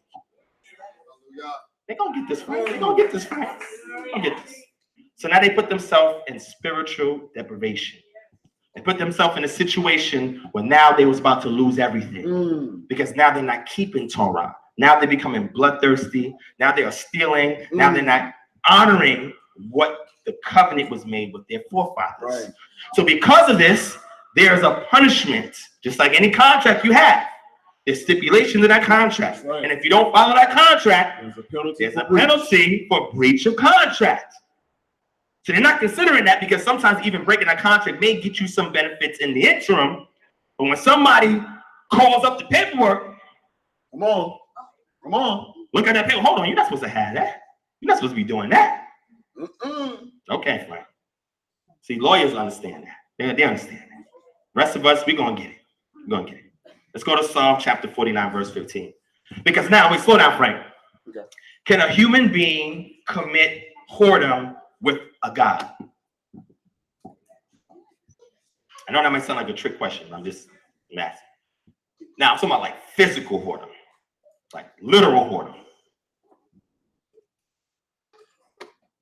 Okay, I guess everybody's quiet. Let's say, I don't know the last time somebody's done this. Well, maybe some of us may believe in succubus and incubus and stuff like that and so forth, but we're not talking about that.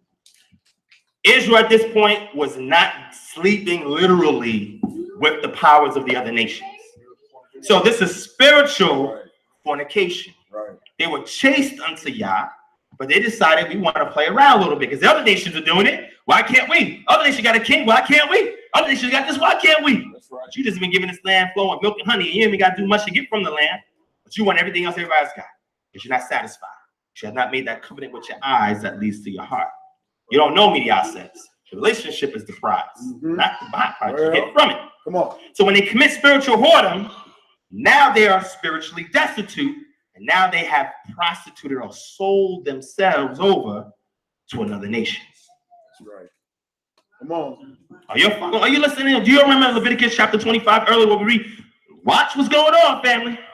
Because that person who got the land inheritance, it was divvied down portion to them according to the instructions that was given to Moshe, then given to Joshua, and went into the land to go settle the land. Everybody had their portion. Yah said, listen, it's really my land, but I'm going to give it to you because I surnamed you. I'm making you my servant. If you keep these laws, you'll have long life on the land, and the land will yield to you. Because just like I've given Adam, I've given him dominion over the land, now I'm giving you a portion of what Adam had. Because I had a covenant with him that was more spiritual. He didn't have to have the written thing, so I'm now giving you a replication of the Edenic model to see if you will keep it, and the statutes and commandments just to see if you're willing to obey me. Because I've taken you from a depraved state, and I've placed you on high. Come on. The nations was envying Israel. Why did Israel have to envy the nations? That is crazy. So now what did they do? They sold their inheritance. They became spiritually poor, and then they sold their inheritance. Uh-oh. Are y'all listening? Let's go back to Torah now. They had the land, they had their property, and in this case, it was their body and their soul, which is the most valuable thing. Your soul is more valuable than anything you possess. What would a man give for his soul? To gain the whole world. Your soul is worth more than anything on this planet. Some people may not see that, Frank, because they have not been looking introspectively and intrinsically about what value did I actually have. The soul. The flesh is just a temple. So now the spiritual whoredom is now you're giving your body and your soul over to a power that has not covenant with you, but they don't mind playing around with you. They play with you. Other God. But guess what? I ain't got to take the liability when it comes time to turn my back. You ain't mine. Oh, we did what? Oh, but you ain't mine. So go ahead, go that way. I'm going to go this way. And that's what they did. They turned their back on Israel. Who was fighting for Israel when the Most High was judging them? Nobody fighting for Israel. Nobody. Nobody. You were just something to play with. You just a prostitute. And missing that, Frank. You were just something to play with. I ain't got nothing to tie between me. Nah, I'm just playing with you. That's it. For a good time, right? That's what you offer yourself for. And when you read, you see the Most High puts Israel in that light. Book of Ezekiel, book of Hosea. Even he made Hosea marry somebody. Crazy. As an example unto the people. Knowing who she was. Knowing that she was probably whore. But marry her and see if you can keep her. Because you're going to see how difficult it is for me chasing after Israel. It's deep. Brother, before we read deep. Go ahead. Before we read it, please say what you just said. Which part, Frank? Because you just said a lot. I know. This is what I'm keying in on. Okay. You just said basically that when we read in Leviticus that it was the Most High that divided all of the inheritance to the other nations. Mm-hmm. The book tells us that there are other gods. Yes, there is. Mm-hmm. The other mighty ones have claimed the other nations. There you go. Keep so going. when we follow after other nations, we are prostituting ourselves. There you go. With those mighty ones because they haven't claimed them. They don't. And when something happens, they ain't got no obligation to take care of you. They'll leave you out in the cold. They've been doing it. Look, say it again. They ain't stopped. Which is why the first commandment says, "Thou shalt have no other mighty There ones you go. before me." Which means there are other mighty ones. So let's read this now, Frank. Let's go to Psalms chapter 49. No. Okay. No, let's go to let's go there. Psalm 49:15. Okay. Psalms 49:15. No. All right. Psalms 49 and 7 first. And 7. All right. Psalms 49 verse 7. Go ahead. None of them can by any means. Wait. By some means. By any means. A few means. Any means. Any means do what? Redeem his brother. Redeem his brother. Nor give to Elohim. Nor give to Elohim what? A ransom for him. A ransom. Nobody can. I don't care how much money you got, how much influence you got. If somebody's soul is corrupted, you cannot buy that person's soul. You can't do nothing for that person's soul.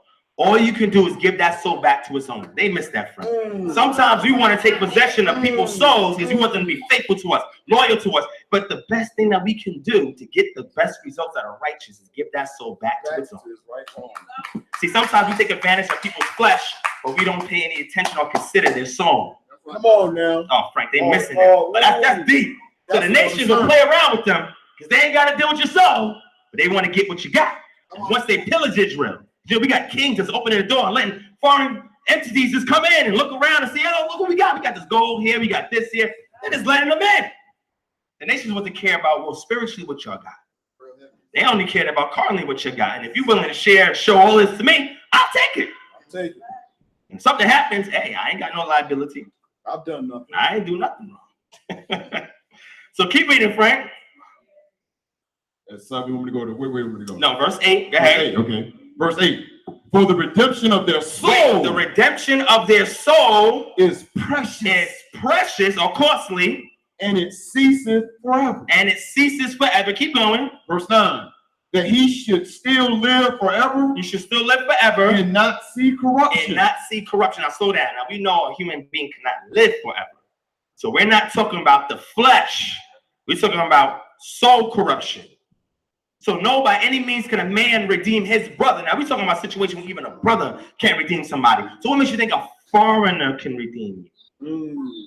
You're spiritually depraved, not satisfied, looking for something, and you're going after your job, you're going after people, you're going after possessions, and you wonder why you're never fulfilled.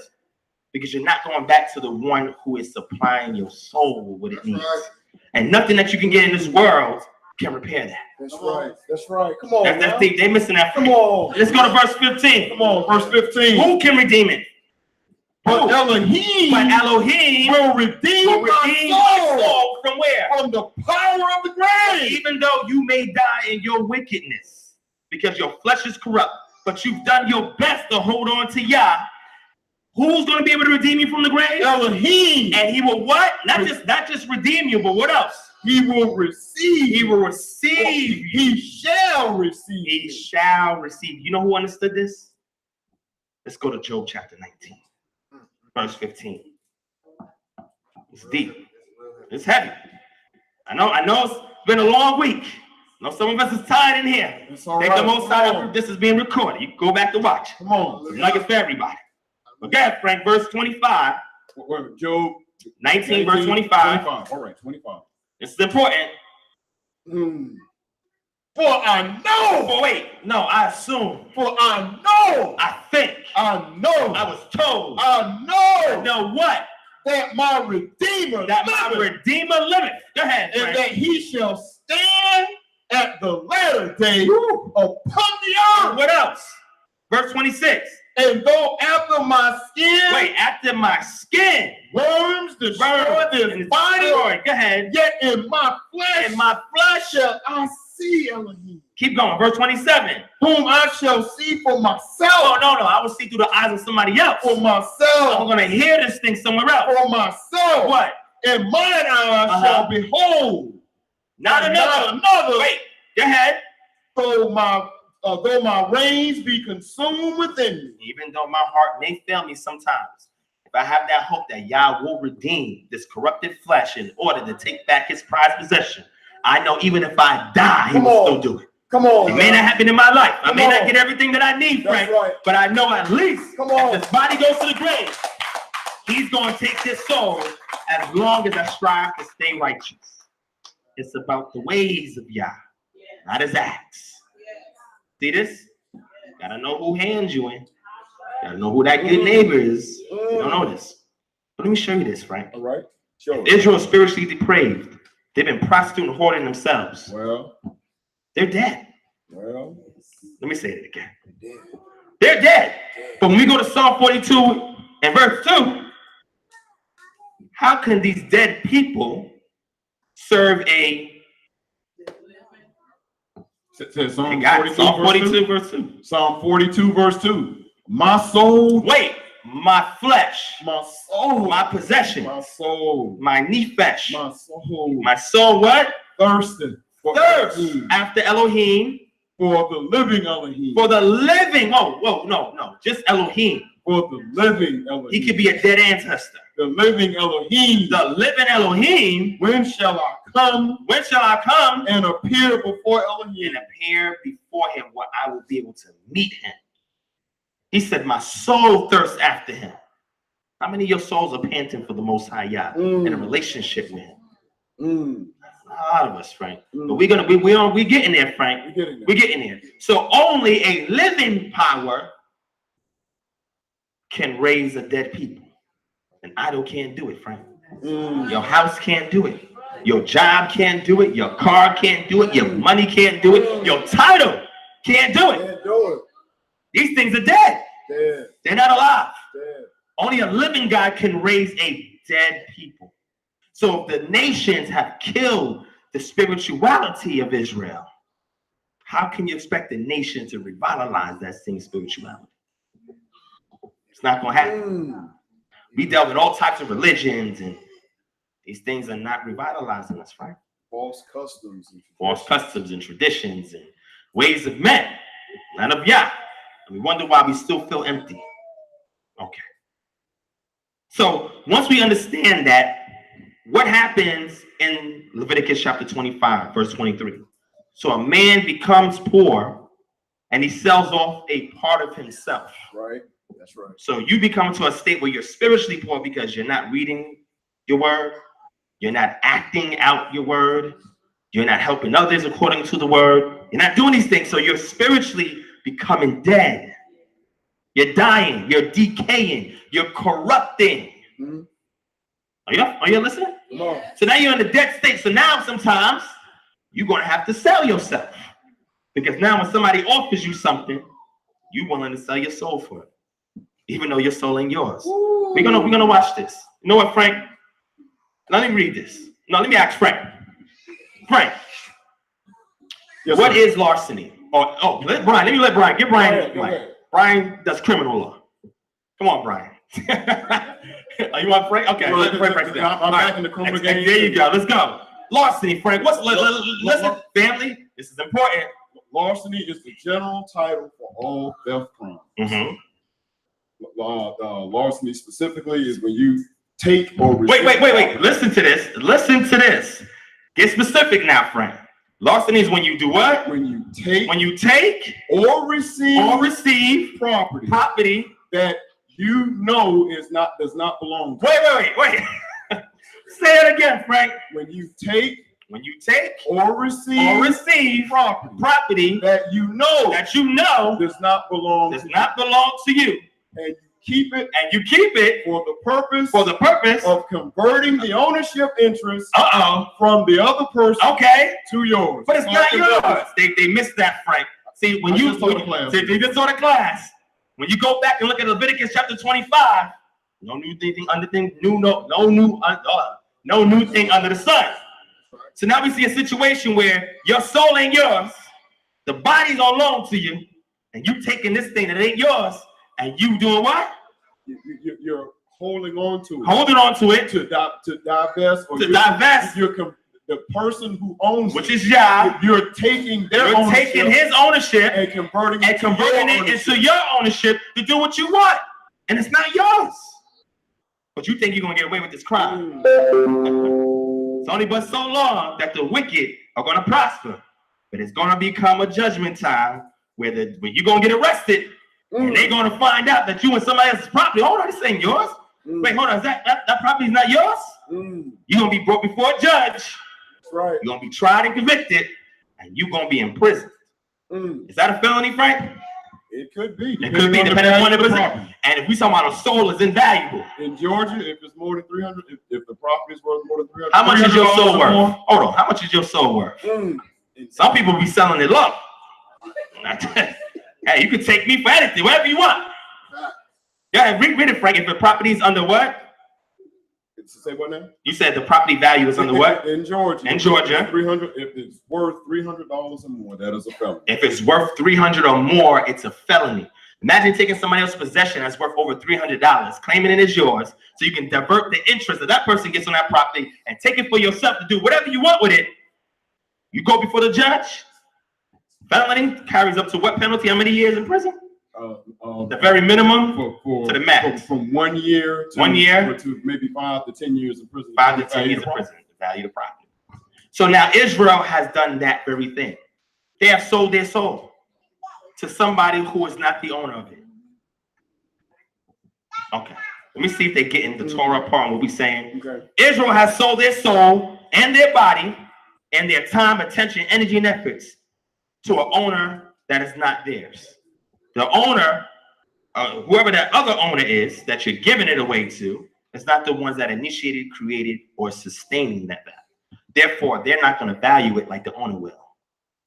Let me say it again. Let me give you an example. How many of y'all been to a pawn shop before? This is going to help bring everything home when we start reading the rest. A few months ago. Pawn shop, right? How does a pawn shop work? Because maybe this will help you to understand what's going on. Right. In Torah, what I just read in Leviticus chapter 25, and then when we're about to go spiritually. Go ahead, Frank, you know? Or anybody else? Anybody? How many of y'all been to a pawn shop? Raise your hand. Okay. Go ahead, Frank. What happens at a pawn shop? Matter of fact, let me read it. Go ahead. A pawn shop is a business who loans money to a person who brings in a valuable item, which they leave with a pawn broker. Examples of items that a person may leave are jewelry, gold, watches, cameras, musical instruments, televisions, and computers. Something that at one point was valuable to the person that owned it. And sometimes it could be a wedding ring. Okay? The valuables that people leave are called collateral. The person can get their valuable item back from the pawn broker if they pay back the money they were loaned and pay interest on the loan. Interest is like a fee for getting to use someone else's money for a set period of time.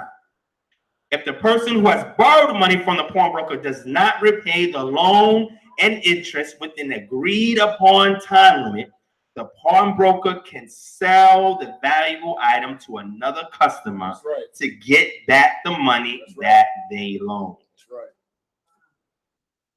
Okay, think about what we read in Leviticus 25 and think about what's happening to Israel. Israel then sold their valuable souls over to a pawnbroker who was willing to take it. They appraised the value, and that's another thing. Pawnbroker always appraises the value. right. And that's going to determine how much money he's going to give you and how much interest he's going to charge you on top. That's right. That's right. So Israel came in there with something invaluable. Invaluable. The pawnbroker, no, oh, this is a lot, but they don't know it. They obviously selling it to me. Exactly. They don't know it. Exactly. He's going to take Say it. it again. Don't say that again. They don't That's know. deep. They don't know it. Now, how many of y'all, this is a TV show. Man, it's I forgot the name of the TV show. Kings, Is it Pawn Kings? what's the Something name? like that. Where people go and they pawn something off. Yeah. And what they do is they go and get somebody to appraise it could be cards, Right. baseball cards, it could be a ring, it could be a gem, it could be anything. And they get an appraiser to go look to see how much this thing is. And the appraiser's like, whoa, this is a lot. Right. So they go back to the person and say, listen, you know what? I'll give you $10,000 for it. Or I'll give you $5,000. That's not free money. Because you're only giving money to give you time to take care of what you need until you can raise up that money and interest to get that item back. But now the pawnbroker says, okay, I'm going to give you X amount of time to come get this thing back. Are y'all listening? I don't think you're listening. We're going to get there. So Israel sold a part of themselves over to another nation, and a person took it as their own, as collateral. Mm-hmm. And now that's in their possession. That person ain't going to see the value in what it is that you had because it ain't theirs. It's his business. That's right. It's just business. So they taking this collateral and let's say they doing whatever they want with this collateral in the process. They say, no, that person is poor. I looked at their credit history. They ain't got a job. They ain't coming back to get this. So I might as well just keep it and use it for whatever I want and do what I want with it afterwards, right? So you got to a situation where Israel sold their soul.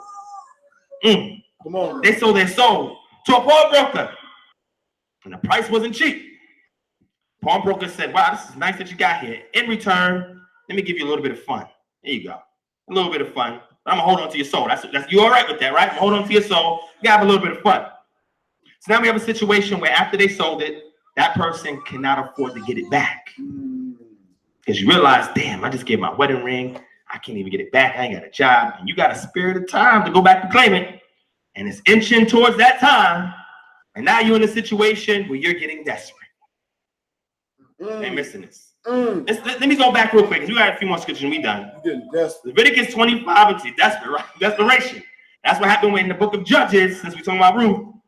The Israelites would be in a situation where Yah would give them things, and then they would go whoring at their own nations. Everybody would do was right in their own sight, and they did evil, and then they would get their butt whooped, and they would cry out, Yah, help me. He sent them a judge. The judge will help them. That judge dies, they go back to doing what they're doing. They cry again. So another judge, another. And he thought, they asked me for a king now, so let me see if I give him a king. Right. How that's going to work. Right. They got Saul, so I ain't do his job. That's who they want. The people pick Saul. That's right. Y'all pick David. That's right. David did his thing, even with his flaws. He stayed faithful. He put Solomon. Solomon started off well, but the Solomon got corrupted. Now the people got corrupted. So now we got a situation is who can redeem that which was sold? If the person who's selling it can afford to redeem it themselves. Oh, man. But when you follow Torah, Yah will show you his mercy in the process. He says, return unto me. Return unto me. And we can even get that for 2 Chronicles. Y'all know that scripture. If my people who are called by what? My name. They were surnamed. Will do what? Humble themselves. And do what else? Pray. That means appeal to me. And turn from their evil ways. That you'll do what? And what else? That's the first thing. Say that again. You got to put an appeal to a judge and hoping the judge is going to hear this appeal and act on your behalf. They're missing that. My lawyers may know about that. You put in an appeal to a judge because you want favor in the situation based on some merit, and the judge is the one who's going to decide whether or not he's going to honor that or dishonor that. Or even listen to it. He might just say, nah, we're not dealing a motion to what? Nah, I ain't done. That's dismissed. Next. So how valuable is your walk with Yah that when you put an appeal to him that he's going to answer? Are y'all asking yourselves these questions? What if I really need something to happen in my life right now? How much work did I put in for Yah that I can even come before him and ask him for something? We pray for stuff all the time. I want to say y'all, and I don't mean y'all meaning y'all in here, but I'm saying in general. We pray for stuff all the time, but we ain't got no collateral to give in return. Oh, come on. They missing this, Frank. Some people say, well, Jesus died for me, so I can just go ask God for anything. Really? And you ain't got to do nothing? Oh, that's deep. Jesus died for you, right? You ain't got to do nothing, Frank. You ain't gotta do nothing. That's it. You ain't got to do nothing. Just believe. That's it. Just believe. You good. Okay. That's not fun. That's not, hey. Yes. That's fun. Are you crazy, Frank? All right. So let's wrap this up. So now only a living God can resurrect the dead people, meaning that the dead people, the people who have died, have given over property that was valuable, that now they cannot purchase back. Nobody around them can buy it back. And now they're stuck out there, spiritually destitute, corrupt, destroyed, suffering, being punished. Let's go to Psalm 52 and 2. Okay. But you know what Yah says? Even in your dead state, he's going to give you a word of encouragement. And if you have the Ruach, you will hear with the intent to obey. Shema, O Israel. Hear with the intent to obey. Go ahead. Psalms 52. Read this verse slow, 2. Frank. Yes, verse 2. All right. This is deep. Your tongue deviseth mischief. Wait, are you in Isaiah 52, verse 2? Oh, you said Psalms. I'm sorry, Isaiah chapter 52, verse 2. Okay. My bad. All right. It's deep. Listen to this, family. Because remember, we heard the psalmist say that even though somebody can't buy my soul, even if my soul goes to the grave with this body, that my power can redeem me. That means if I'm in a dead state, the only thing that can lift me up is the one that is higher than me, not somebody that's on the same lateral playing field, Frank. Read Isaiah 52 and 2, Frank. Shake thyself from the dust. Shake the dust off yourself. Arise and sit down. Wait. I'm gonna walk you through this. Arise and then sit down. Because now that I brought you up, now I gotta humble you. Sit down. Go ahead, Frank. O Jerusalem, loose thyself from the band. Here's the key. Unlock that. Keep going, Frank. Of thy neck. Go ahead. O captive daughter of Zion. Now listen to this. Go ahead. Verse 3. For thus saith Yah. What did Yah say? Ye shall sold yourselves for. Oh, you sold yourselves for nothing. Like you didn't even know the value of who you are, Israel. I chose you. In the spiritual realm, no other nation wanted you. I chose you. You don't understand how much of an honor that is? The parents go to the orphanage shop. There's so many other orphans there. They come and choose that one child. That's deep. That child didn't do nothing to deserve it. Keep going, Frank. And you shall be redeemed without money. Because we learned in Psalms that there's no price that can be paid to redeem a soul. So that means money cannot save you, Israel. That's right. You think it can. It can't save you, Israel. Go to Daniel chapter 12, verse 1, Frank. Daniel chapter 12, verse 1. And at that time, shall Michael stand up, the great prince which standeth for the children of thy people. And there shall be a time of trouble, such as never was since there was a nation, even to that same time. Keep going. And at that time, thy people shall be delivered. Everyone that shall be found written. You gotta be found written in the book. In the book. They will be rescued. Read verse 2. And many of them that sleep in the dust of the earth Now, shall awake. Now Isaiah preceded Daniel, right?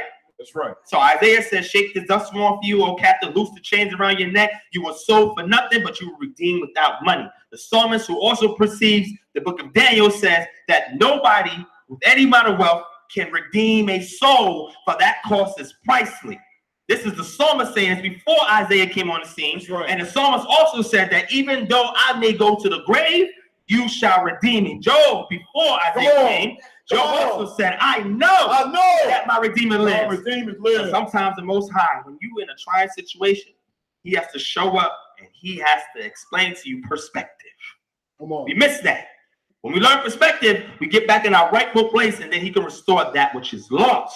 Come on. And then during that relationship, when you study Job, and he was able to say, I know my Redeemer, so no matter what happens to his flesh, to my children that died, my possession that's lost, I know at some point I'm going to have to meet my mate. You heard that before? Come on. So the benefit is sometimes, not sometimes, the benefit should be that you meet your maker now before you meet him when you die. Come on. Let me say it again. Some people will wait till they down and meet their maker when they got an opportunity to meet him now, right? Get to know him. Get to know him now, right? All right, keep going. Verse 2. You need that insurance, Frank. Need the insurance. Go ahead. Verse 2. And many of them that sleep in the dust of the earth Uh-huh. shall awake. Shall awake. Some to everlasting life. Some to everlasting life. And some to shame and everlasting contempt. Shame and everlasting contempt. So Israel today is in a dead state. But there are some of us that are hearing, and then some of us that are crawling. Not too many are running. A lot of us are crawling. Some are walking. Maybe a few might be running. But Israel as a collective is in a dead state. And because we're in a dead state, we were in that state because our forefathers prostituted or sold their inheritance. The inheritance is, listen, family, it's not the land. The land is a benefit. Their inheritance is their spiritual disposition before Yah. Not only did they sell it off themselves, but they taught their children to do the same. Remember the scripture said, teach your sons and your grandsons. They teaching their children to do the same. They walking in the footsteps of their parents. And that's what we were doing before we were waking up. Before we were awoken to the state that we're in right now. Okay, Khan? But what happens in the last portion of Leviticus that I read there?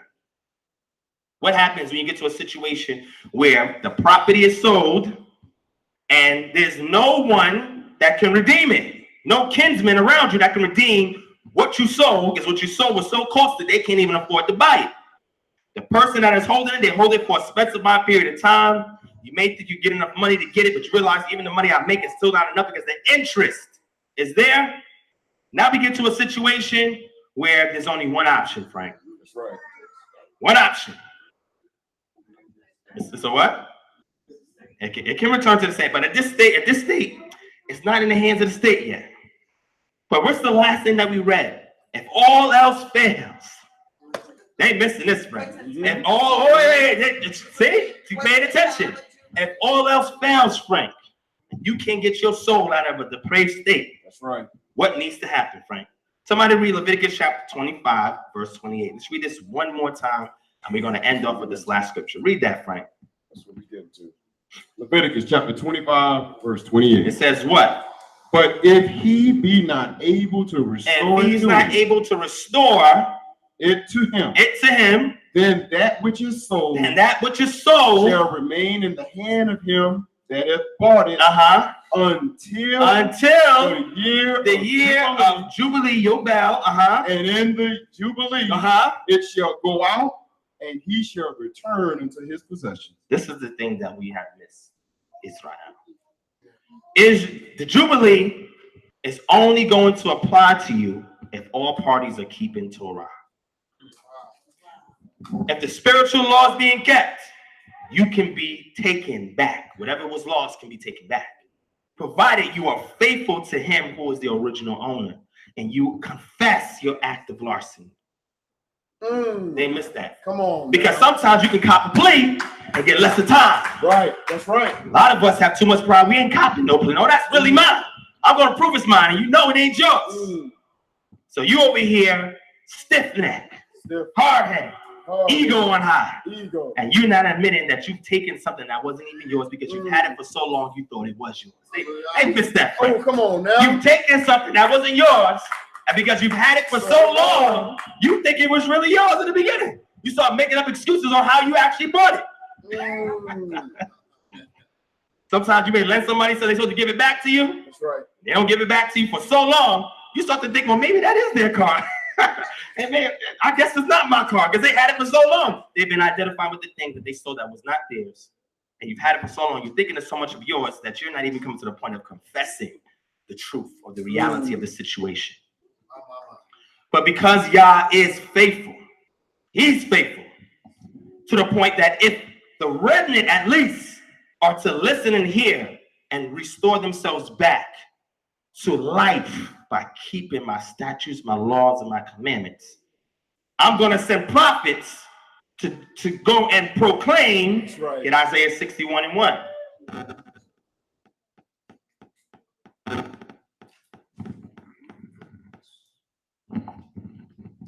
What does Isaiah 61:1 say? Isaiah chapter 61, verse 1. Okay. If the spirit of Yah Elohim The spirit of Yahweh is upon me, because Yah hath anointed he has me anointed me to preach good tidings. good tidings. Keep going. Unto the meek, he hath sent me to bind up the brokenhearted. And read this next one. To proclaim what? Liberty to the captives and the opening of the prison. Keep going. To them that are bound. Keep going. To proclaim what? The acceptable year. The acceptable year of Yah. And the day of vengeance. And the day of vengeance of our Elohim. To comfort all that mourn. Keep going. To appoint unto them that mourn in Zion. To give unto them beauty instead of ashes. Keep going. The oil of joy instead of for mourning, the garment of praise, for the spirit of heaviness, that they might be called trees of righteousness, the planting of Yah, that he might be, that he might be, that's your grandmama, that they might be. I'm sorry. Now, hold on, Frank. That he might be glorified. Let me say it again. If you know somebody else that can be glorified, you got me. Okay, so go ahead, read that. That he might be glorified. That Yah might be glorified. The only way you will get spiritual redemption is if you allow your life to be the testimony for Yah to get the glory. Because you lost yours. You gave yours up. That inheritance. That keeping the statutes, laws, and commandments. So you're only hanging on by a thread of Yah's righteousness. But Yah said the only way that I can do this thing, because Yah can come and do everything for themselves. But read Jeremiah chapter 23, verse 5. Well, actually, before you do that, read Deuteronomy chapter 18. And let's go at verse 16.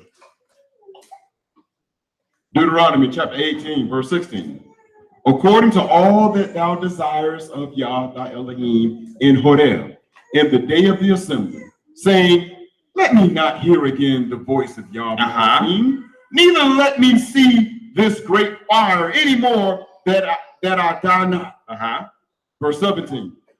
And Yah said unto me, they have well spoken that which they have spoken. I will raise them up a prophet. I will raise them up a prophet. Keep going. From among their brethren. Wait, from amongst another nation. Their brethren. Somebody else from far away. Their brethren. From their brethren. Their brethren. Their kinsmen. Go ahead. Like unto you. Like you.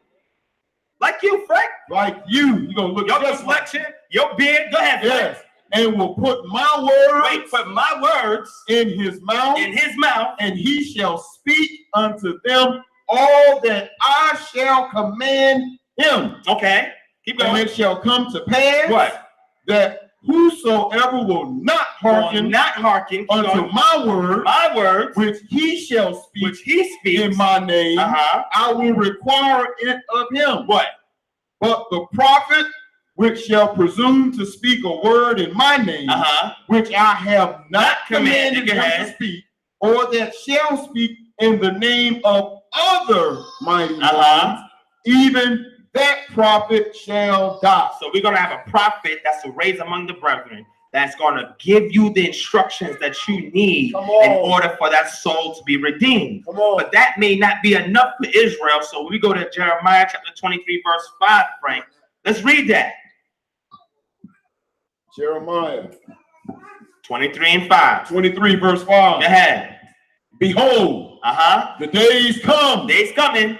Saith Yah, that I will raise unto David, a righteous branch, and a king shall reign and prosper, and shall execute judgment and justice in the earth. In his days, Yehuda shall be saved. And what else? And Israel shall dwell safely. Okay, keep going. And this is his name, whereby he shall be called Yah our righteousness. So, when we look at the state that we're in right now, the question we have to ask is in Genesis chapter 18, verse 4a. Read that, Frank. So now we was in a situation when our forefathers were destitute, and they were working tooth and nail, and they were getting no rest from their labors. That's why the Sabbath is important. You said Genesis what? Genesis 18 and 4. Genesis. Pause right there real quick. Now they're in a debate state. A lot is calves. Yah decides I'm going to claim them for myself. takes them and fights wars on their behalf to give them a land because the previous residents were not upkeeping the land like they were supposed to, puts them in the land, gives them milk and honey, and they put the rains in its season, and the crops will grow, and you'll get the fruit of the land. You won't even have to work hard. You'll be protected and secured and safe. All you do is to keep this covenant, get to know my ways, get to have a relationship with me, and I'm going to give you all these benefits. But they decided we're going to sell what Yah has given us, even though we're not the owner of the thing that is being given. And in the process of doing it, they were punished for whoring after the other nations. They were taken out of their land, temporarily restored back to the land with conditions, and kicked back out the land, and now dispersed off to four corners of the earth. And now we're in a state now to say, what's going to happen to my people? All you got to do is go back to your neighborhood and look and say, what's going to happen to my people? Let's read that, Frank. First line, Frank. You said Genesis 18. Chapter 18, verse 4. Just the first line, Frank. Okay. Let a little water. This Genesis 18 and 4? Yes, Genesis 18. Oh, I ain't got the wrong scripture. That's very rare, but let's see. What are you looking for? I got it. Hold on, let me see. Okay. So Genesis chapter 18, verse 4.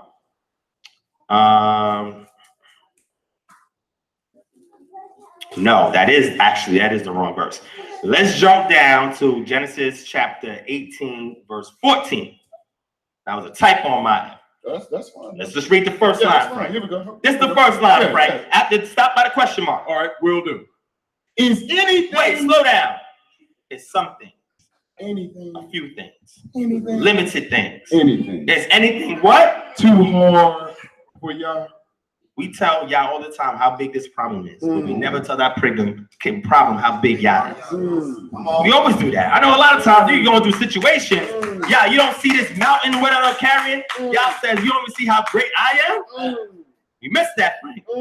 So y'all saying to Israel today in our dead state, he's going to do Ezekiel chapter 37. And he's going to look at this dry bone in this dead valley that is dark, evil, and vultures, and carry on all up in it. And he's going to take those of us who are awake to say, prophesy to these bones. Can they live? Can they live? Y'all know us? Hold on. I don't know. You know Yah. And Yah says, speak unto them. And once you give them the word, that's not enough. They must have the spirit. Let's say this again. We wonder why sometimes when we go and we share what we're doing in this walk to other people, and they get it, but they don't keep it. Because they're not trying to receive the Ruach. That requires humility, self-sacrifice, discipline, to yield yourself to every way of Yah. Some of us ain't there yet. But the only way these bones will live, not only when they hear the word, they need the spirit to bring them back to life and to quicken them. So as we understand this, we about to wrap up. Hopefully this was somebody. We about to wrap up. We saw the Jubilee year that at appointed time, Yah will keep his word and he will redeem Israel from what they're going through. But first, he's going to send prophets. First, he's going to send some of y'all to go and speak to those dry bones, speak to those dead people, and tell them that you serve a living God, even in your dead state. You serve a living God, not the idols and the things that you value on the earth, but the one who is the owner of your soul. You serve him. That's right. He has placed a ransom out to get you. That's right. And all he needs you to do is come back to this culture. See, religion tells you do's and do nots. Right. Culture shows you the liberty and taking on the mantle of the inheritance of your forefathers, because the purpose of them putting culture in the first place is to protect those who are part of the culture from things that are outside of it. It is an immune system. That's right. They missed that, They friend. missed it. They missed it. Get in that immune system. If you ain't getting that immune system, something will attack you. Ain't got nothing fighting for you. And we talking about in the spiritual realm. But then people will say, yeah, you don't see the state that my people are in today? How in the world can you save them? Let's get Isaiah chapter 59. How could you save them? I go back to my community every day. I see people on the corner selling drugs, and I see people prostituting. I see people sick down of cancer in my family. I see people in poverty-stricken situations. Well, how can you save us, Yah? What verse, brother? Isaiah 59, verse 1. verse 1. Isaiah chapter 59, verse 1. Behold, Yah's hand is not shortened, that it cannot save. Neither his ear heavy, that it cannot hear. It can't hear. Keep going. But your iniquities, Wait, but it's your iniquities have that has separated between you and your Elohim, and your sin have hid his face from you, that he will not hear. That he will not hear. For your hands are defiled with blood, and your fingers with iniquity. Your lips have spoken lies. Your tongue hath muttered perverseness. None calleth for justice. Nor any pleadeth for truth. They trust in vanity. Wait, they trust in what? Vanity. Slow down, and they wondering why when they go to the pawn shop and ask for money for something. The pawn shop said that has no value. You've been cherishing all your life, but you really didn't realize that thing that you got has no value. The things on this planet that we take as our possessions have no value in the spiritual realm. They'll get that tomorrow, Frank. Isaiah 50:22. Let's take it home. Oh, we said Isaiah 15. 50:22. My bad, bro. Isaiah chapter 15. 50 verse 22. You said 50. Yeah, 50 verse 22. Oh, that is. You got it? No, that can't be right. Hold on. Isaiah 50 verse 22. No, there is no verse 22. Hold on now. Let's skip that. Okay. Let's go to Isaiah 52 verse 10. Okay. Isaiah 52. Yes, I'm certain that has a 52. Verse 10. Everybody. Verse 10. Isaiah 52 verse 10. Yeah. Yah hath made bare his holy or set apart arm in the eyes of all the nations. And all the ends of the earth shall see the salvation. Wait. All the ends of the earth shall see what? The salvation. The salvation of our Elohim. The Most High is putting on a plane for the entire world to see. You thought that our people were abandoned, forgotten, lost their heritage, lost their culture, lost their history, don't even know who they are. Send your children to school, they try to figure out who I am. Oh, you came here as a slave. But everybody else around you, oh, look at their rich history. Look at their rich culture. And you came here as a slave. That's where you start. How you start somebody how you start somebody as a slave? I didn't just end up as a slave. Like, what's going on? So now we get to a situation where now this is what we're looking like. And we're saying, Yah, why have you not saved us? He says, you are widening the gap, not me. You close that gap and you will see me. I will reach out. I will redeem you. Are y'all getting this? Numbers 11:23. Numbers 11. 23. 23. I would say it, but I didn't have it written down. I hear you, brother. I got you. Numbers chapter 11, verse 23. Go ahead. And Yah said unto Moses. What did he say? Is Yah's hand. Wait. Yah has said to Moses about himself. Is Yah's hand waxed short? Is his hand waxed short? Thou shalt see now. Wait. But now you will see what? Whether my word shall come to pass unto you or not. That's all he's saying. If you don't think this thing is going to happen because you think my arms are too short, my ears too dull, that I cannot hear and reach out and save my people, I just want you to sit back and watch the show. That's it. Sit right there, get a nice seat, put the projector screen on, get your popcorn, and watch the show. Because you ain't got to do much, but stay with me. You're in the passenger seat, let me drive. People saying, Jesus, take the wheel. Hey, Jesus, get the wheel, Jesus. You're gonna let Jesus drive. Jesus ain't got a license. All right? Jesus got priors, but you're going to let Jesus drive. You trust Jesus? Last one, Isaiah 41:13, and we going home, right? Then we can understand that next time that you look at it. Isaiah what? Say it, brother. Isaiah chapter 41, verse 13. Verse 13. Yeah. All right. Isaiah chapter 41, verse 13. For I, Yah, your Elohim, will hold your right hand. Will hold your what? Your right hand. He's gonna do what? He's gonna hold your right hand. Saying unto you. What is he gonna say, Frank? Saying unto you, fear not. Fear not. I will help. Ooh. Fear not. I will what? Help you.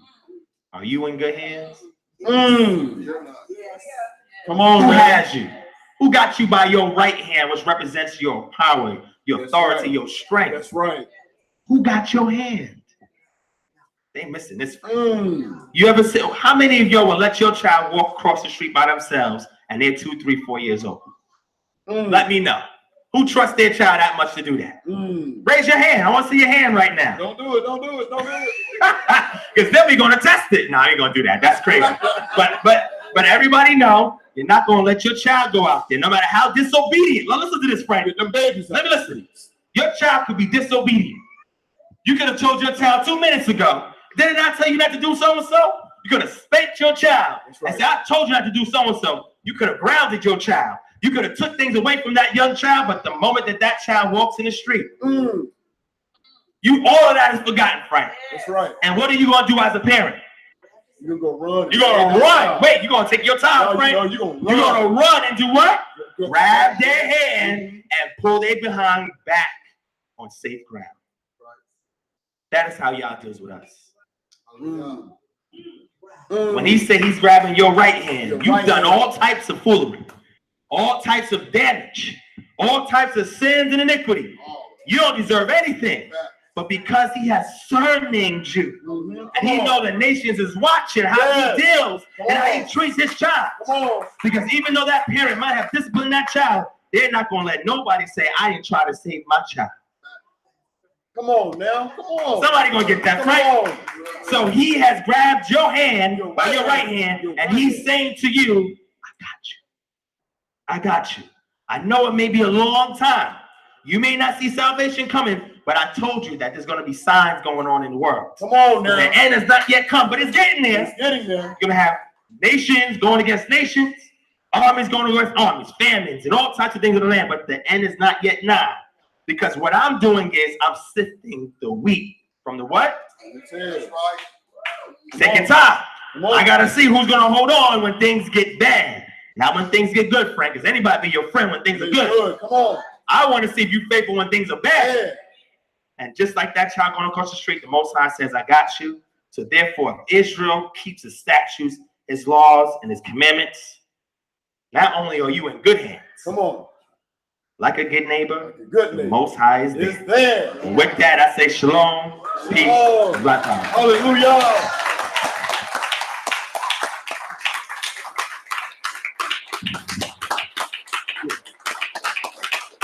Hallelujah.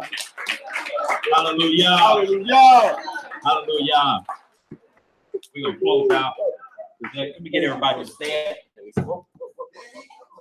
I got it. Get everybody to stand. We've been sitting for a while. Let's get everybody to stand. You know, one thing you left out in the message. Oh.